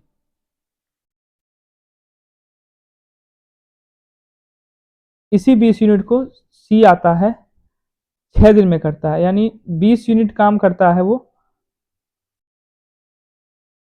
कितने दिनों में, 6 दिनों में, ठीक है। तो टोटल काम कितना था, टोटल काम था कितना, 60 यूनिट था ना। देखो यहाँ पे हमने टोटल जो एलसीएम लिया था वो कितना आया था, ये 60 यूनिट आया था। तो 20 यूनिट 6 दिन में करता है, तो 60 यूनिट कितने दिनों में करेगा, तो 20 का 3 गुना होगा 60, तो 6 का 3 गुना कितना होगा, 18, यानी 18 दिन लेगा। कितना दिन लेगा, 18 दिन, यानी सी कह सकते हो सी पूरे काम को करने में 18 दिन लेगा। तो यहाँ पे पूछा है ए और सी, ए और सी, तो ए करता है पूरे काम को 12 दिन में, सी करता है पूरे काम को 18 दिन में, हमने निकाल लिया, ठीक है। तो ये पूछ रहा तो दोनों मिलके काम को कितने दिनों में करेंगे, ए कर रहा है 12 दिन में काम और बी कर रहा है 18 दिन में। और टोटल काम कितना था, मूल काम पूछा था, मूल काम कितना था, 60 यूनिट था। मूल काम कितना था, 60 यूनिट, जो हमने निकाला था मूल काम ये कितना था, 60 यूनिट था। तो इसको कितने दिन में करेंगे, तो 12 से 60 में डिवाइड करेंगे तो कितना आएगा, 5, यानी एक दिन में करेगा कितना काम, ए 5 यूनिट काम, और बी एक दिन में कितना करेगा, तो 60/18 करेंगे, तो 6 तिया 18, 6 दाया में 60, यानी 10/3 यूनिट काम करेगा बी, सॉरी सी, एक दिन में, ठीक है। तो दोनों दोनों मिल जाएंगे तो एक दिन में कितना करेंगे, दोनों मिल जाएंगे तो एक दिन में करेंगे 5 + 10/3। एलसीएम लेंगे कितना आएगा, 3 आएगा, 3×5 = 15 और 10 25/3 यूनिट काम करेंगे दोनों। दोनों 25/3 यूनिट काम करेंगे एक दिन में, ठीक है। लेकिन पूरा काम करना कितना है, पूरा काम करना है 60 यूनिट काम। तो 60 यूनिट काम करना है तो 60/25 इंटू 3, तो कितना होगा, 5 से 5 बार में 5 से 12, तो 12×3 = 36/5, तो 5×7 = 35। 7 सही 1/5 दिन लेंगे ए और सी पूरा काम करने में, साथ में अगर दोनों मिलके करेंगे। यहाँ पे बी नहीं है, ये कितना है, ये सी है। ए और सी ये दोनों मिलके उस पूरे काम को, जो मूल काम था उसको करने में 7 सही 1/5 दिन लेंगे। तो यहाँ पे जो 7 सही 1/5 है, यानी जो ऑप्शन नंबर डी है वो सही होगा आपका, 7 सही 1/5, ये सही होगा ऑप्शन नंबर डी इस यहाँ पे, 7 सही 1/5 दिन। अगले सवाल की तरफ चलते हैं।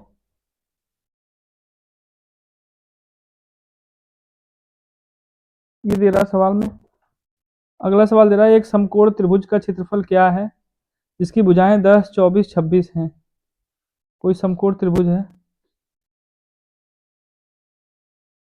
मान लेते हैं ए बी सी, 10 24 26, तो जो सबसे बड़ी भुजा होती है वो कर्ण होती है।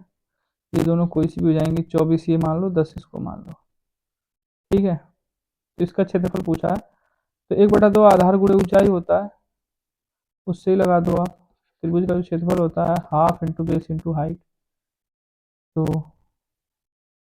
बेस कितना है 24, हाइट कितनी है 10, 2 से काटोगे 12 12 में यानी 120, यानी जो ऑप्शन नंबर बी आएगा ये सही होगा, 120 वर्ग सेंटीमीटर।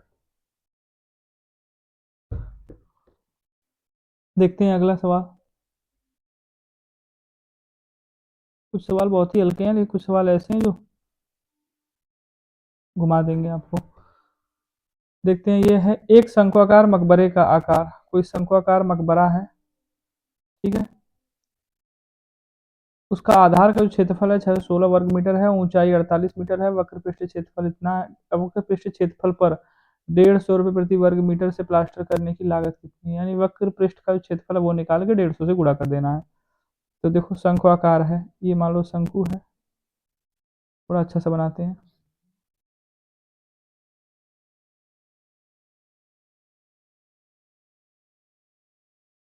ठीक है, ये शंकु आकार कोई मकबरा है शंकु के आकार का, इसके आधार का क्षेत्रफल यानी जो आधार है इसका क्षेत्रफल दिया है, आधार का जो क्षेत्रफल है 616 वर्ग मीटर, ऊंचाई यानी हाइट, ये जो ऊंचाई है ना, ये दे रखा है 48 मीटर, ऊंचाई दे रखा है इसकी 48 मीटर, ठीक है।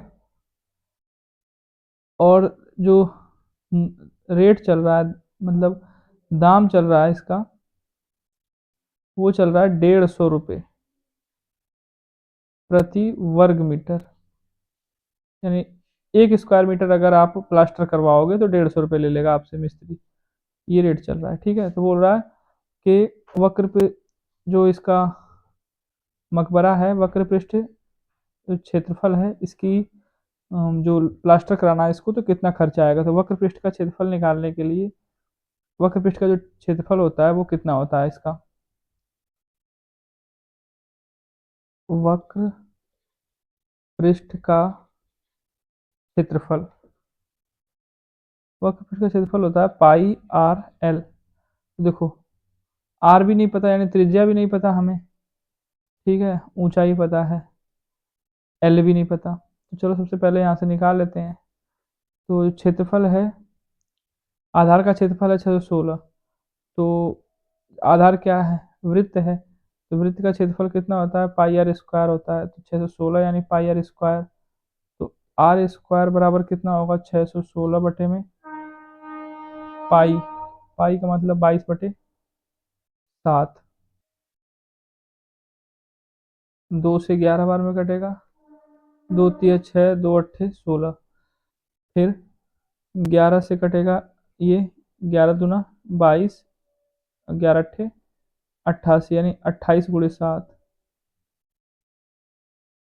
यानी आर स्क्वायर बराबर क्या आएगा 28 गुणे 7, 7 अट्ठे 56, 7 दूना 14 और 5 19, यानी आर स्क्वायर का मान क्या हो गया 196। तो आर की वैल्यू कितनी आ जाएगी 14, क्योंकि 14 का वर्ग होता है 96। ठीक है, तो आर की वैल्यू निकल गई। अब एल निकालना है हमें। एल क्या होता है, एल होती है आपकी तिर्यक ऊंचाई, ये तिर्यक ऊंचाई, तो ये एल निकालना है। तो ये कर्ण है एक तरह से, ठीक है ना। तो एल की वैल्यू क्या होती है R square plus H square under root में। तो यहाँ पे एल बराबर होगा अंडर रूट में R square plus H square. तो आर कितना है 14 का वर्ग 196 प्लस एच स्क्वायर कितना है 48 का वर्ग। तो 48 का वर्ग कितना होगा,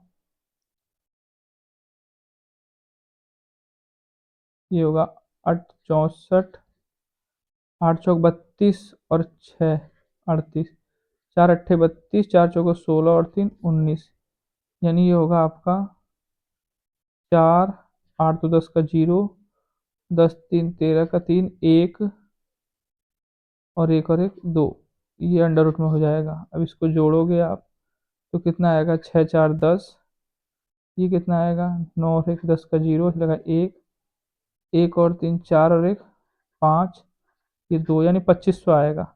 तो 2500 किसका होगा 50 का, 50 का क्या होगा ये वर्ग होगा 2500। तो एल की वैल्यू कितनी आ गई 50, यानी यहाँ से हमें एल की वैल्यू मिल गई 50। तो जो वक्रपृष्ठ का जो क्षेत्रफल है वो निकल जाएगा 22/7 इंटू आर की वैल्यू कितनी आई है 14, एल का मान आया है 50। तो 7 से ही कटेगा 2 बार में, 22 दूना 44 इंटू 50, तो ये कितना होगा 5 चौक 20, 5 चौक 20 और 2 22, यानी जो वक्रपृष्ठ का क्षेत्रफल आया है वो आ गया 2200 वर्ग मीटर। कितना आ गया 2200 वर्ग मीटर। ठीक है, जो 2200 वर्ग मीटर आया है, लेकिन खर्च कितना दे रखा है, खर्च दे रखा है 1 वर्ग मीटर का 150 रुपये खर्च आता है। ये खर्च है 1 वर्ग मीटर का 150। तो 1 वर्ग मीटर अगर प्लास्टर करवाओगे तो आपको 150 रुपया देना पड़ेगा। ठीक, लेकिन हमें करवाना कितना है 2200 वर्ग मीटर। तो 150 इंटू 2200, तो ये 3 जीरो तो ऐसे उतार लेंगे यहाँ पे, 15 दूना 30, 15 दूना 30 और 3 33, यानी 3,30,000 रुपये खर्च आएगा आपका वो जो शंक्वाकार मकबरा है उसके वक्रपृष्ठ का क्षेत्रफल जो है उसको प्लास्टर कराने में। तो 3,30,000 आएगा। तो ऑप्शन नंबर जो बी है ये आपका सही होगा। ऑप्शन नंबर बी आपका सही होगा, 3,30,000। नेक्स्ट क्वेश्चन देखते हैं अगला।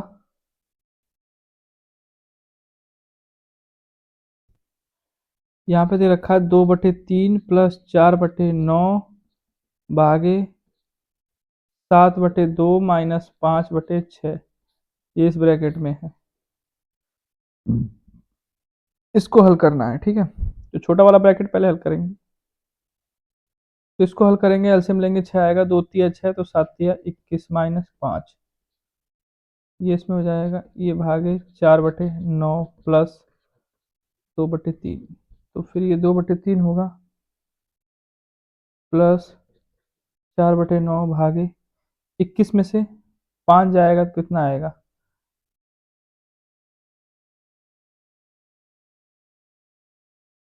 16, 16/6। ठीक है, अब इसको अगर हम मल्टीपल कर दें, यहाँ पे गुणा कर दें, इसको भाग को हम गुणा कर दें तो ये क्या हो जाएगा ऊपर 6/16 हो जाएगा, उल्टा हो जाएगा 6/16। तो इसको हम डिवाइड करें, 3 दूना 6, 3 तिया 9, 4 से 1 बार में, 4 से 4 बार में, ये 2 से 2 बार में, यानी कहने का मतलब ये हो गया 2/3 प्लस ऊपर हो जाएगा 1/6। फिर यहाँ पे हम अगर इसका एलसीएम ले लें तो कितना आएगा 6 आएगा, 3 दूना 6, 2 दूना 4 प्लस 1, यानी 5/6। ऑप्शन नंबर जो बी है इसका ये सही होगा 5/6। अगला सवाल देख लेते हैं।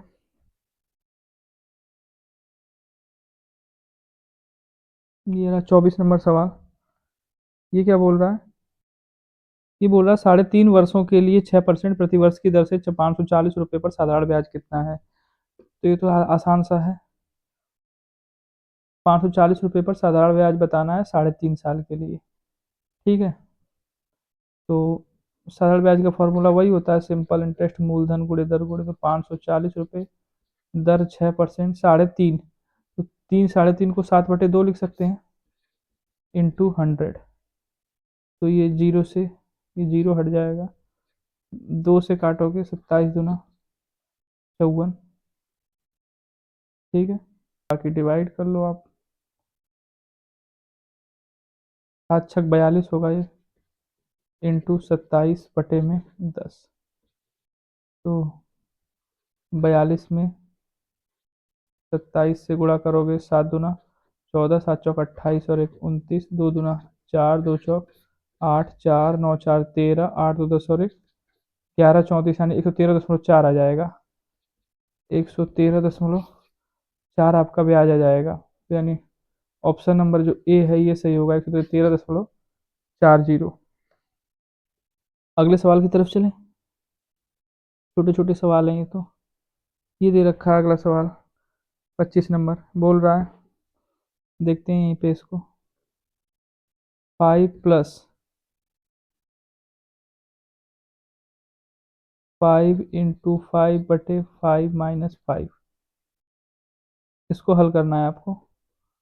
तो 5 प्लस ये कितना होगा, ये 5 से 5 कट जाएगा, ये 5 होगा, -5, 5 5 10 में से 5 गया, कितना आएगा 5, यानी ऑप्शन नंबर जो डी है इसका ये सही होगा, 5।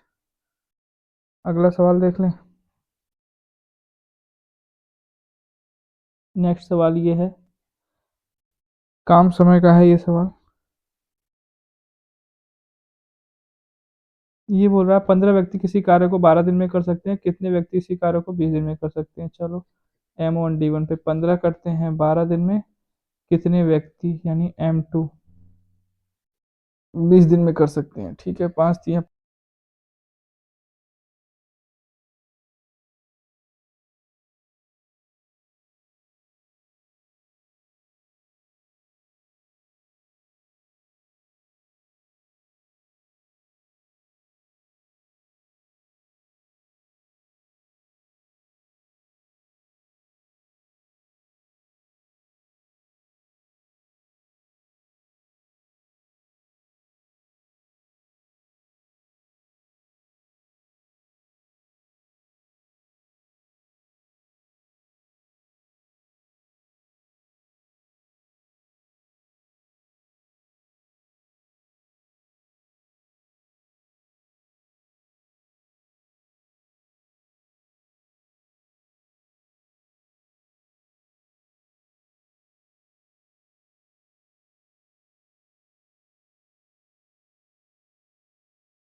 ये सवाल है, बोल रहा है नीचे दिए गए विकल्पों में से कौन सा 12 से विभाज्य है। तो देखो 12 से विभाज्यता का नियम क्या होता है, 12 4 और 3 से विभाज्य होगा, तो 4 से विभाज्यता का नियम होता है जो संख्या दी गई है उसके लास्ट के दो पद जो हैं ये 4 से विभाजित होने चाहिए।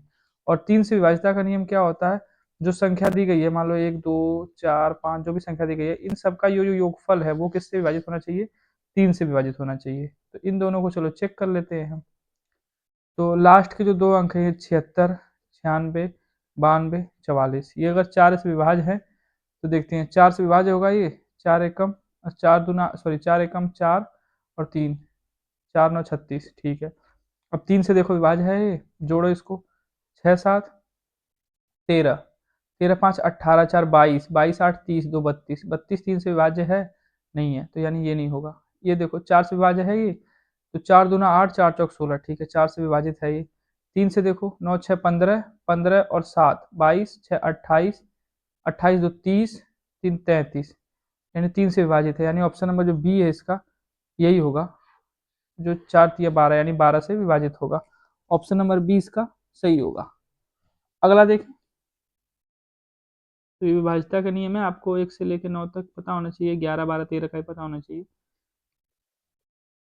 देखो ये दे रखा है नेक्स्ट क्वेश्चन कि एक वस्तु को 211.20 रुपए में बेचने पर एक व्यापारी को 12% की हानि होती है, यदि वह इसे इतने रुपए में बेचता है तो लाभ या हानि बताओ। चलो वही बोल रहा है, 12% की हानि होती है यानी 88%, कोई वस्तु है 100% में खरीदी होगी उसने, तो हानि 12% की हुई तो 88% बेचा होगा, यानी 88% का दाम 211.20 रुपये है, ठीक है।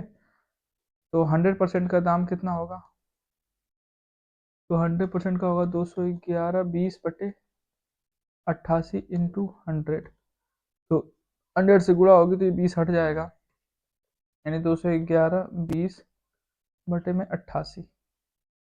तो इसे 4 से काटे हम, 4 दूना 8 4 दूना 8, 4 से काटे 4 पचे 20, 1 4 दूना 8 3 4 अट्ठे 32, फिर 2 से काटे इसे 11 बार में, 2 दूना 4 2 छका 12 2 चौक 8, फिर 11 से कटेगा 11 दूना 22 4 26, हाँ ये 11 से कटेगा 11 दूना 22 4 26 11 चौक 44, यानी 100% का दाम आ गया 240, यानी उस वस्तु का दाम कितना था, 240 रुपये था।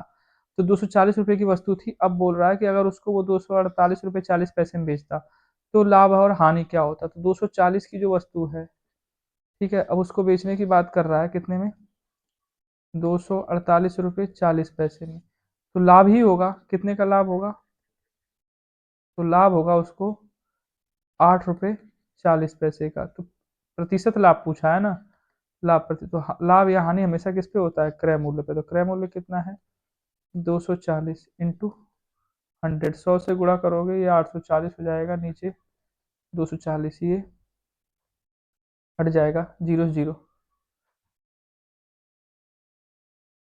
ये 12 दूना 24,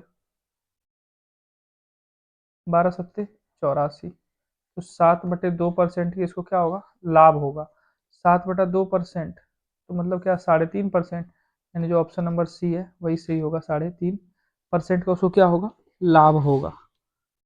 तो ये था छोटा सा क्वेश्चन, आगे देखते हैं अगला क्वेश्चन क्या बोल रहा है। दे रहा नीचे दी गई संख्याओं की माध्यिका ज्ञात कीजिए। तो देखो माध्यिका ज्ञात करने के लिए क्या करते हैं, सबसे पहले इनको क्या करेंगे, आरोही क्रम में लगा देंगे। ठीक है, जो संख्याएं दी गई हैं इनकी माध्यिका निकालना है, तो सबसे पहले इनको क्या करेंगे हम,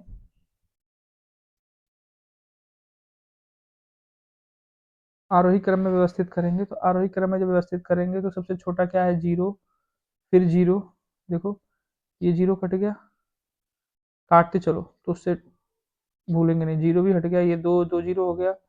इसके बाद क्या है, एक एक, ये एक, ये एक के बाद दो है इसमें, एक ये रहा दो, एक ही दो है ना, हाँ ये दो हो गया। फिर उसके बाद तीन कितने हैं, एक तीन है, दो है, तीन है, तीन तीन है इसमें, एक दो तीन। फिर चार कितने हैं, चार, एक दो, दो चार है, एक दो। पाँच कितने हैं, तो पाँच एक है, दो, दो पाँच है, दो पाँच है। ठीक है, छः कितने हैं, तो छः इसमें एक दिख रहा है। ठीक है, एक छः दिख रहा है, दो सात दिख रहे हैं, तो एक छः है, दो सात है। तो इसकी माध्यिका निकालनी है। अब देखो, अब इनको गिनेंगे कुल कितने पद हैं, एक दो तीन चार पाँच छः सात नौ दस ग्यारह बारह तेरह चौदह पंद्रह। तो टोटल जो पद हैं ये कितने हैं, 15। और 15 होता क्या है, 15 होता है विषम। तो जब पदों की संख्या क्या हो, विषम हो, ठीक है, तो माध्यिका जो होती है वो क्या होती है, पदों की जब संख्या विषम हो तो माध्यिका क्या होती है, n+1/2वां पद। माध्यिका क्या होती है, n+1/2वां जो पद है वो माध्यिका होगी। तो n+1, n का मान कितना है, 15 आया, तो 15 और एक 16, 16/2 यानी 8वां जो पद होगा वही आपकी क्या होगी, माध्यिका होगी। तो एक दो तीन चार पाँच छः सात आठ, यानी जो तीन है आपका 8वां पद, यही माध्यिका, यानी ऑप्शन नंबर जो सी है ये सही होगा। ठीक है, ऑप्शन नंबर सी सही होगा। अच्छा, n का मान अगर विषम आ गया तो n+1/2वां पद क्या होगा आपका, माध्यिका होगी। ठीक है, मान लो पदों की संख्या मान लो सम आ गई, अगर पदों की संख्या समय नहीं, सॉरी, सम आ गई, जो पद हैं आपके टर्म है उनकी संख्या अगर मान लो सम आ गई, तो माध्यिका के लिए क्या फॉर्मूला होगा, ये भी याद रखना आप, क्या पता अगले पेपर में यही दे दे। यहाँ पे तो मान लो 15 पद दिए विषम दिए, अगर मान लो अगले अगले पेपर में 14 पद दे दिए, तो सम पद दे दिए, तो वहां पे क्या होगा माध्यिका का सूत्र। तो उसके लिए माध्यिका का आपका सूत्र होगा n/2वां पद का मान, n/2वां पद का जो मान होगा प्लस n/2 प्लस 1वां जो पद है उसका मान बटे में 2। ठीक है, n/2 प्लस 1वां पद का मान बटे में 2। तो ये आपको याद रखना है, अगर आने वाले समय में ये सवाल दे तो n/2वां पद की जो वैल्यू होगी वो प्लस n/2 प्लस 1वां पद की जो वैल्यू होगी वो, उन दोनों को ऐड करके 2 से भाग दे दोगे तो वही आपकी क्या होगी, माध्यिका होगी। कब, जब दिए गए पदों की संख्या क्या हो, सम हो, यानी वो सम नंबर हो सारे, यानी 2 4 6 8 10 ऐसे हो। ठीक है, अगला सवाल देखते हैं, इसका तो 3 आएगा उत्तर। ये अगला सवाल बोल रहा है, एक मालगाड़ी 5 किलोमीटर प्रति घंटा और 10 किलोमीटर प्रति घंटा की चाल से समान दिशा में चल रहे दो लड़कों को ओवरटेक करती है। उन्हें क्रमशः 21 और 24 सेकंड में पूरी तरह से पार करती है, मालगाड़ी की लंबाई बताओ। ये बोल रहा है कोई मालगाड़ी आ रही है, मान लो इधर से, ये कोई मालगाड़ी आ रही है, ठीक है, और इधर ही दो लड़के जा रहे हैं, मान लो एक लड़का ये है, ऐसे दो लड़के बनाते हैं, जैसे ये कोई लड़का है, ठीक है, एक लड़का ये जा रहा है और एक लड़का मान लो ये है, ठीक है, ये दोनों भी इसी दिशा में जा रहे हैं, समान दिशा में। इस वाली लड़की की जो चाल है वो है 5 किलोमीटर प्रति घंटा और इसकी चाल है 10 किलोमीटर प्रति घंटा। ठीक है, ये मालगाड़ी इसको, इन दोनों को पार करती है, तो इस वाले को पार करने में समय लेती है 21 सेकंड, और इस वाले को पार करने में समय लेती है 24 सेकंड। देखो यहाँ पे दे रखा है 21 सेकंड 24 सेकंड। तो बोल रहा है जो मालगाड़ी है ना ये, इस मालगाड़ी की आपको लंबाई बतानी है। ठीक है, तो जो दोनों लड़के हैं उनकी चाल दे रखी है और कितने समय में दोनों को पार करती है मालगाड़ी वो दे रखा है। तो आपको यहाँ पे क्या बताना है, जो मालगाड़ी है उसकी लंबाई बतानी है। तो किसी लड़के को पार करे, खंबे को पार करे तो कितनी दूरी तय करती है वो अपनी लंबाई के बराबर। तो जो मालगाड़ी की लंबाई है वो उतनी ही दूरी तय करेगी वो। तो हम मान लेते हैं जो मालगाड़ी है उसकी लंबाई क्या है, एल। क्या मान ली हमने, एल मीटर। ठीक है, ये हमने मालगाड़ी की लंबाई मान ली। चलो, जो पहला जो लड़का है,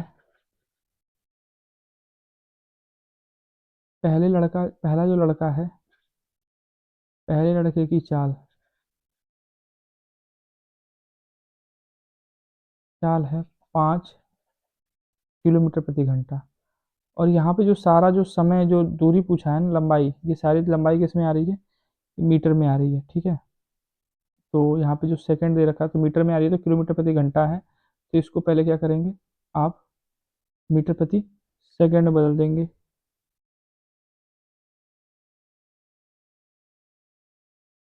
तो इसको मीटर प्रति सेकंड में बदलेंगे तो क्या होगा, 5/18 से गुणा कर देंगे, यानी 25/18 मीटर प्रति सेकंड आ जाएगी किसकी, पहले लड़के की चाल। दूसरे लड़के की चाल निकाल देंगे यहाँ से। दूसरे लड़के की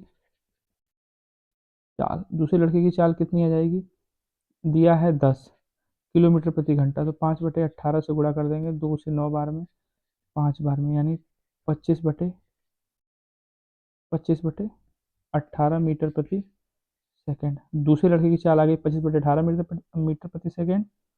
सॉरी, 25/18 नहीं, 25/9, 25/9 मीटर प्रति सेकंड। और पहले की है 25/18 मीटर प्रति सेकंड।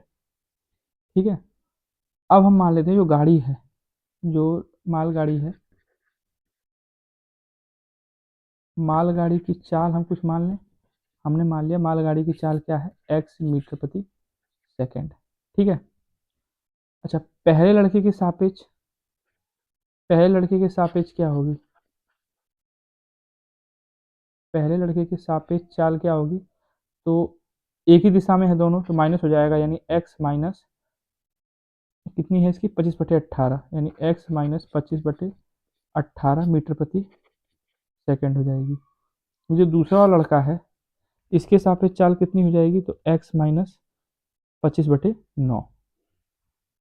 ये दूसरा लड़का है इसके सापेक्ष चाल कितनी हो जाएगी मालगाड़ी की चाल में से माइनस कर देंगे क्या, 25/9 जो इसकी चाल है, क्योंकि एक ही दिशा में है, 25/9 मीटर प्रति सेकंड। ठीक है, तो ये चाल हो गई। अब देखो यहाँ पे जो पहला लड़का है उसको पार करने में कितना समय लेगी। तो चाल बराबर होता है दूरी बटे समय। ठीक है, तो चाल बराबर दूरी बटे समय होता है, तो हम दूरी बराबर निकाल, दूरी बराबर होता है 4 × समय। दूरी कितनी चलेगी, अपनी लंबाई के बराबर, नहीं एल, हमने उसकी लंबाई दूर मानी है ना, एल। यहाँ पे जो लंबाई हमने एल मानी है यही क्या होगी, दूरी होगी उसको पार करने में, पहले लड़के को भी दूसरे लड़के को भी। तो पहले लड़के के को शर्त मान के चलते हैं, पहला लड़का जो है उसको मान के चलते हैं। तो चाल बराबर दूरी बटे समय, दूरी बराबर क्या होगा, चाल गुणे समय। तो चाल गुणे समय, तो पहले लड़के की चाल क्या है, सापेक्ष x माइनस 25/18। जो पहला लड़का है उसकी सापेक्ष है x माइनस 25/18। क्या है, x माइनस 25/18। तो दूरी बराबर चाल गुणे समय, समय कितना ले रही है, समय ले रही है 21 सेकंड। समय कितना ले रही है, 21 सेकंड। देखो सवाल में दे रखा है ऊपर 21 सेकंड। पहले कितना समय लेती है, पहले वाले को पार करने में 21 सेकंड, यहाँ पे दे रखा है दूसरे वाले को 24 सेकंड लेती है। तो पहले वाले के हिसाब से दूरी कितनी आ गई,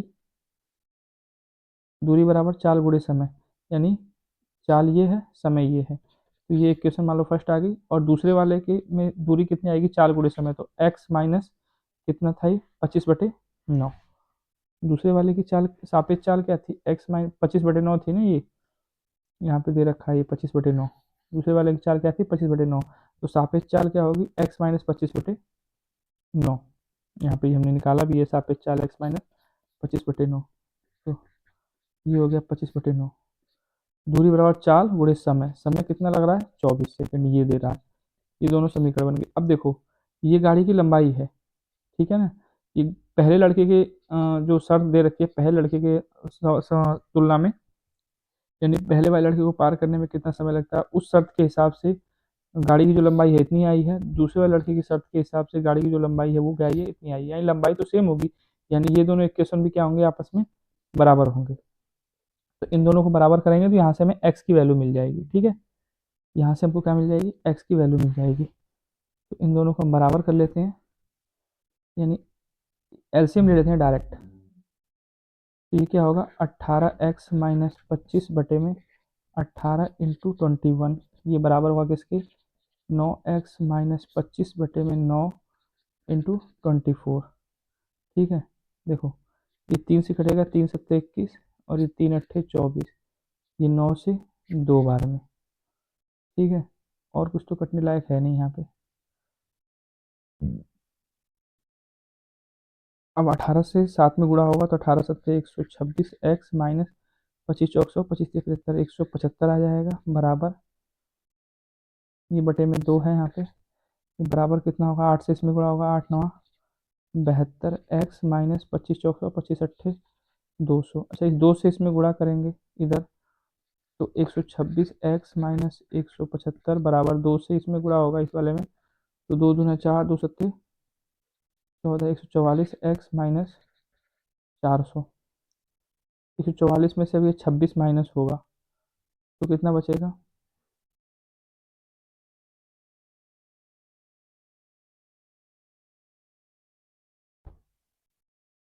18x बचेगा। कितना बचेगा ये, 18x।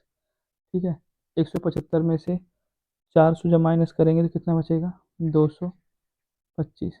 अब इसको 18 से हम इसे डिवाइड करेंगे तो कितना आएगा आपका, 225/18 आएगा। x का मान कितना आएगा, 225/18, डिवाइड नहीं होगा तो x का मान 225/18 आ गया। तो अब देखो लंबाई पता करनी है ना हमें गाड़ी की, तो लंबाई गाड़ी किसी भी समीकरण में रख दो, तो हम इस वाले में रखें चाहे इस वाले में रखें, तो चलो पहले वाले में देते हैं। इस वाले अगर समीकरण में रखोगे आप, तो एल बराबर क्या आ जाएगा, लंबाई बराबर, देखो यहाँ पे एक्स माइनस 25/18 है ना, एक्स की वैल्यू कितनी आ गई, 225/18 माइनस 25/18 इंटू 21। ठीक है, इसी को हल कर दो यहाँ पे, एल का मान आ जाएगा 18, 225 200 हो जाएगा, 200/18 इंटू 21, ये 3 छक 18, 3 सत्ते 21, तो 6 से डिवाइड होगा, नहीं होगा, 2 से 3 बार, 2 3 6 और ये 100 ऊपर आ जाएगा, 100 सत्ते 700, यानी 700/3, फिर डिवाइड करोगे तो यही एल का मान है, गाड़ी जो है उसकी लंबाई आ जाएगी यही वाली। तो 3 दूना 6, 1 10, 3 तिया 9, 1 10, 233 सही 1/3, यानी 233 सही 1/3, जो ऑप्शन नंबर ए है यही आपका सही होगा। तो 233 सही 1/3 मीटर जो गाड़ी है उसकी लंबाई होगी। अगला सवाल देखते हैं, ये सवाल समझ में नहीं आया हो तो रिप्ले करके देख लेना आप। ठीक है, नेक्स्ट देखते हैं, एक आयताकार भूखंड की लंबाई, कोई आयताकार भूखंड है यानी जमीन का टुकड़ा है,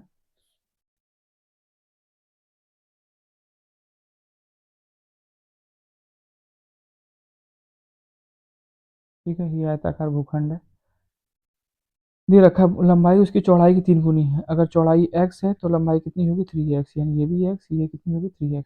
इसके विकर्ण की लंबाई, ये विकर्ण है, ठीक है,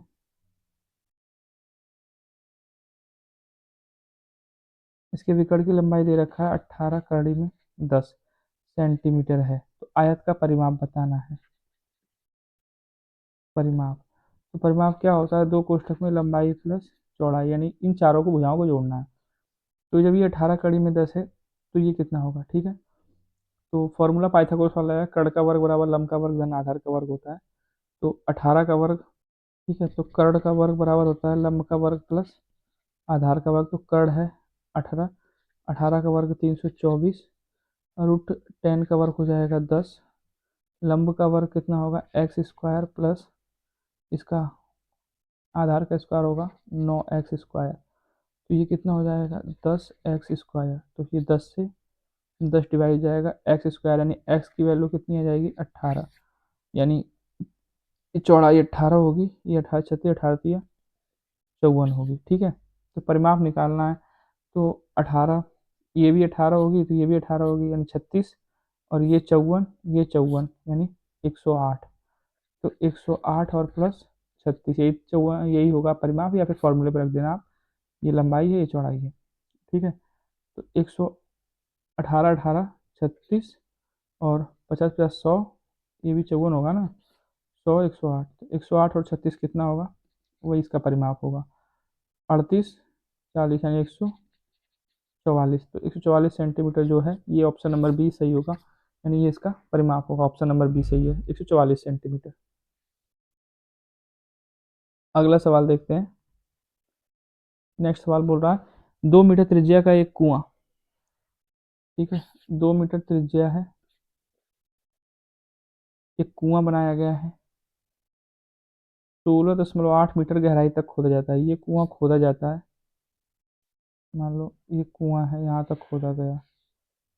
ठीक है, ये कुआं यहाँ तक खोदा गया 16.8 मीटर तक। ठीक है, 16.8 मीटर तक इस कुएं को खोदा गया।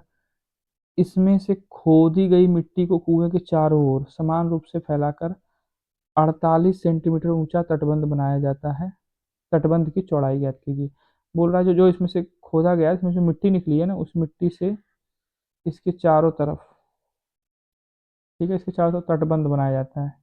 और इस तटबंध की जो ऊंचाई है, ठीक है, इस तटबंध की जो ऊंचाई है 48 सेंटीमीटर है। कितनी है, 48 सेंटीमीटर ऊंचाई तटबंध बनाया जाता है। तो चौड़ाई पूछा है, यानी ये जो चौड़ाई है ना, इससे इससे इससे दूरी की तक की, ये चौड़ाई पूछा है। ऊंचाई समझ पा रहे हो आप, जैसे कुआं है, कोई अंदर से मिट्टी निकाल के उसे किनारे किनारे किनारे किनारे मिट्टी लगा दी गई है। ठीक है, तो कितनी हाइट तक गई ये मिट्टी, ये मिट्टी गई कितनी हाइट तक, 48 सेंटीमीटर तक। ठीक है ना, और ये जो कुआं है, कुएं की जो परिधि है, कुएं की जो परिधि है, इस परिधि से जो मिट्टी की लास्ट वाली परिधि होगी, इसके बीच की चौड़ाई है, ये पूछ रहा है आपसे। ठीक है, इस चौड़ाई को हम एक्स मान लेते हैं। ठीक, तो यहाँ पे देख लेते हैं, सबसे पहले ये देखते हैं कि कितनी मिट्टी निकाली गई है। ठीक है, कितनी मिट्टी निकाली गई है, तो उसके लिए हम क्या करेंगे, कितना आयतन खोदा गया ये देखते हैं हम। इसको इरेज कर देते हैं यहाँ पे। देखो, जो कुआं है,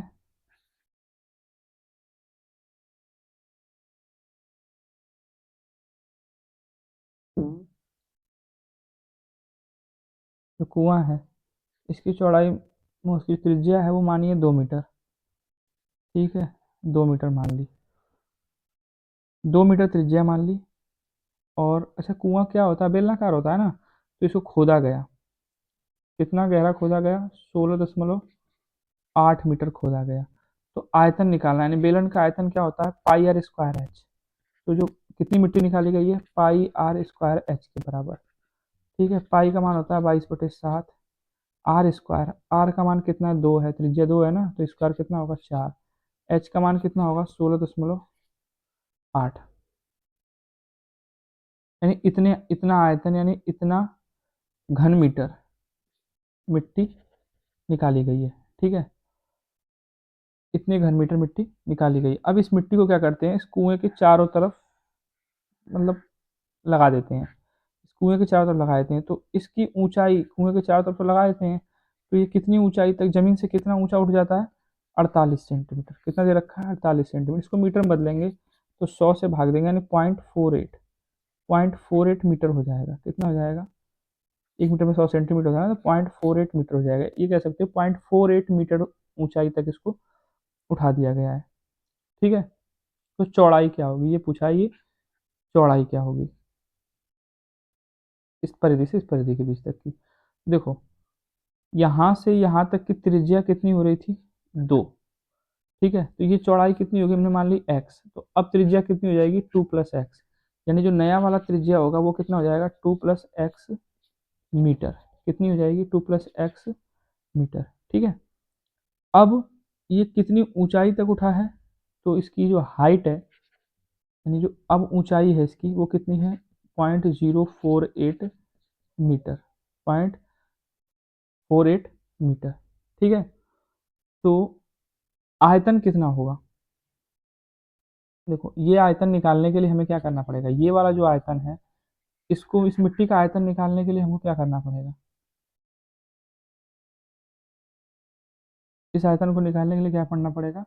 जो बड़ा बड़ा वाला जो ये सर्कल बन रहा है, इसके आयतन में से इस वाले सर्कल को हम, यानी कुएं को क्या करेंगे? माइनस कर देंगे। तो जो बड़ा वाला आयतन सर्कल बन रहा है, उसका आयतन निकालने के लिए हमें क्या करना पड़ेगा? उसको V1 मान लेते हैं। तो इसका आयतन निकालने के लिए क्या होगा? ये भी बेलनाकार ही होगा एक, तो इसका भी होगा पाई आर स्क्वायर एच। क्या होगा?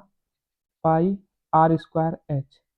ठीक है, तो आर स्क्वायर एच, आर की जो वैल्यू है, इसके आर की जो वैल्यू है वो क्या आएगी? ये जो है, इसके आर की वैल्यू क्या आएगी, यानी त्रिज्या क्या आएगी? ये 2 है यहाँ से यहाँ तक की, और ये हमने एक्स मानी, यानी 2 प्लस एक्स।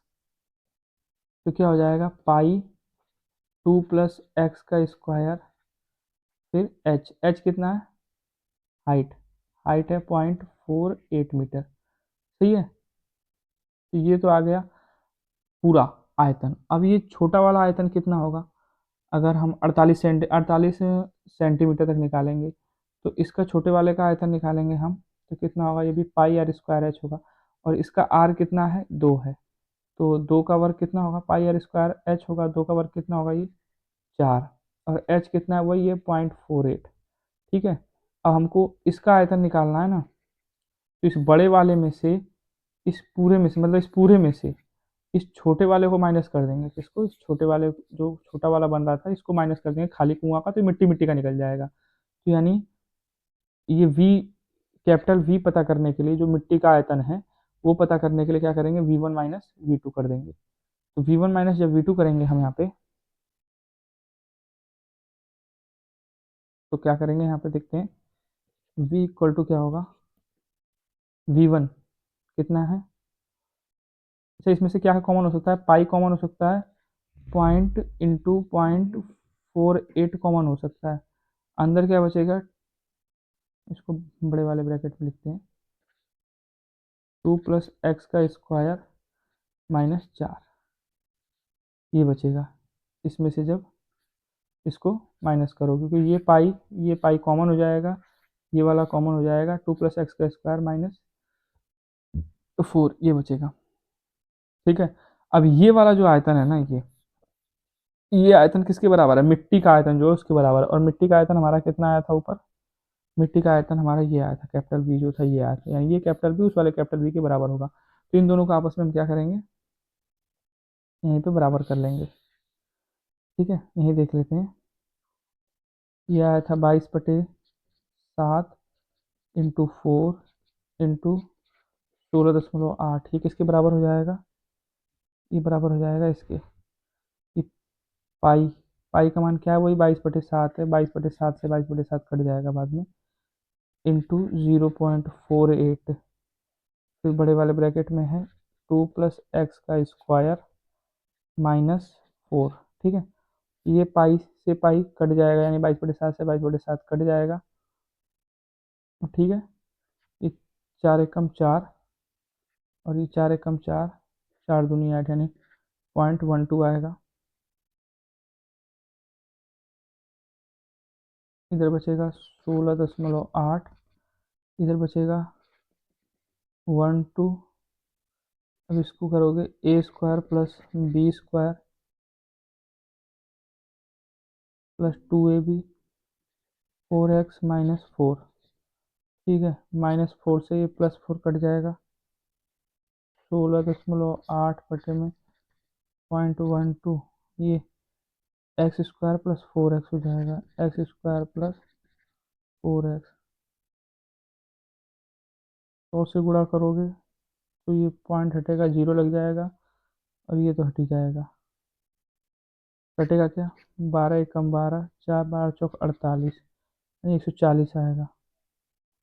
यानी आ जाएगा x square plus 4x minus 140, 0 हो जाएगा।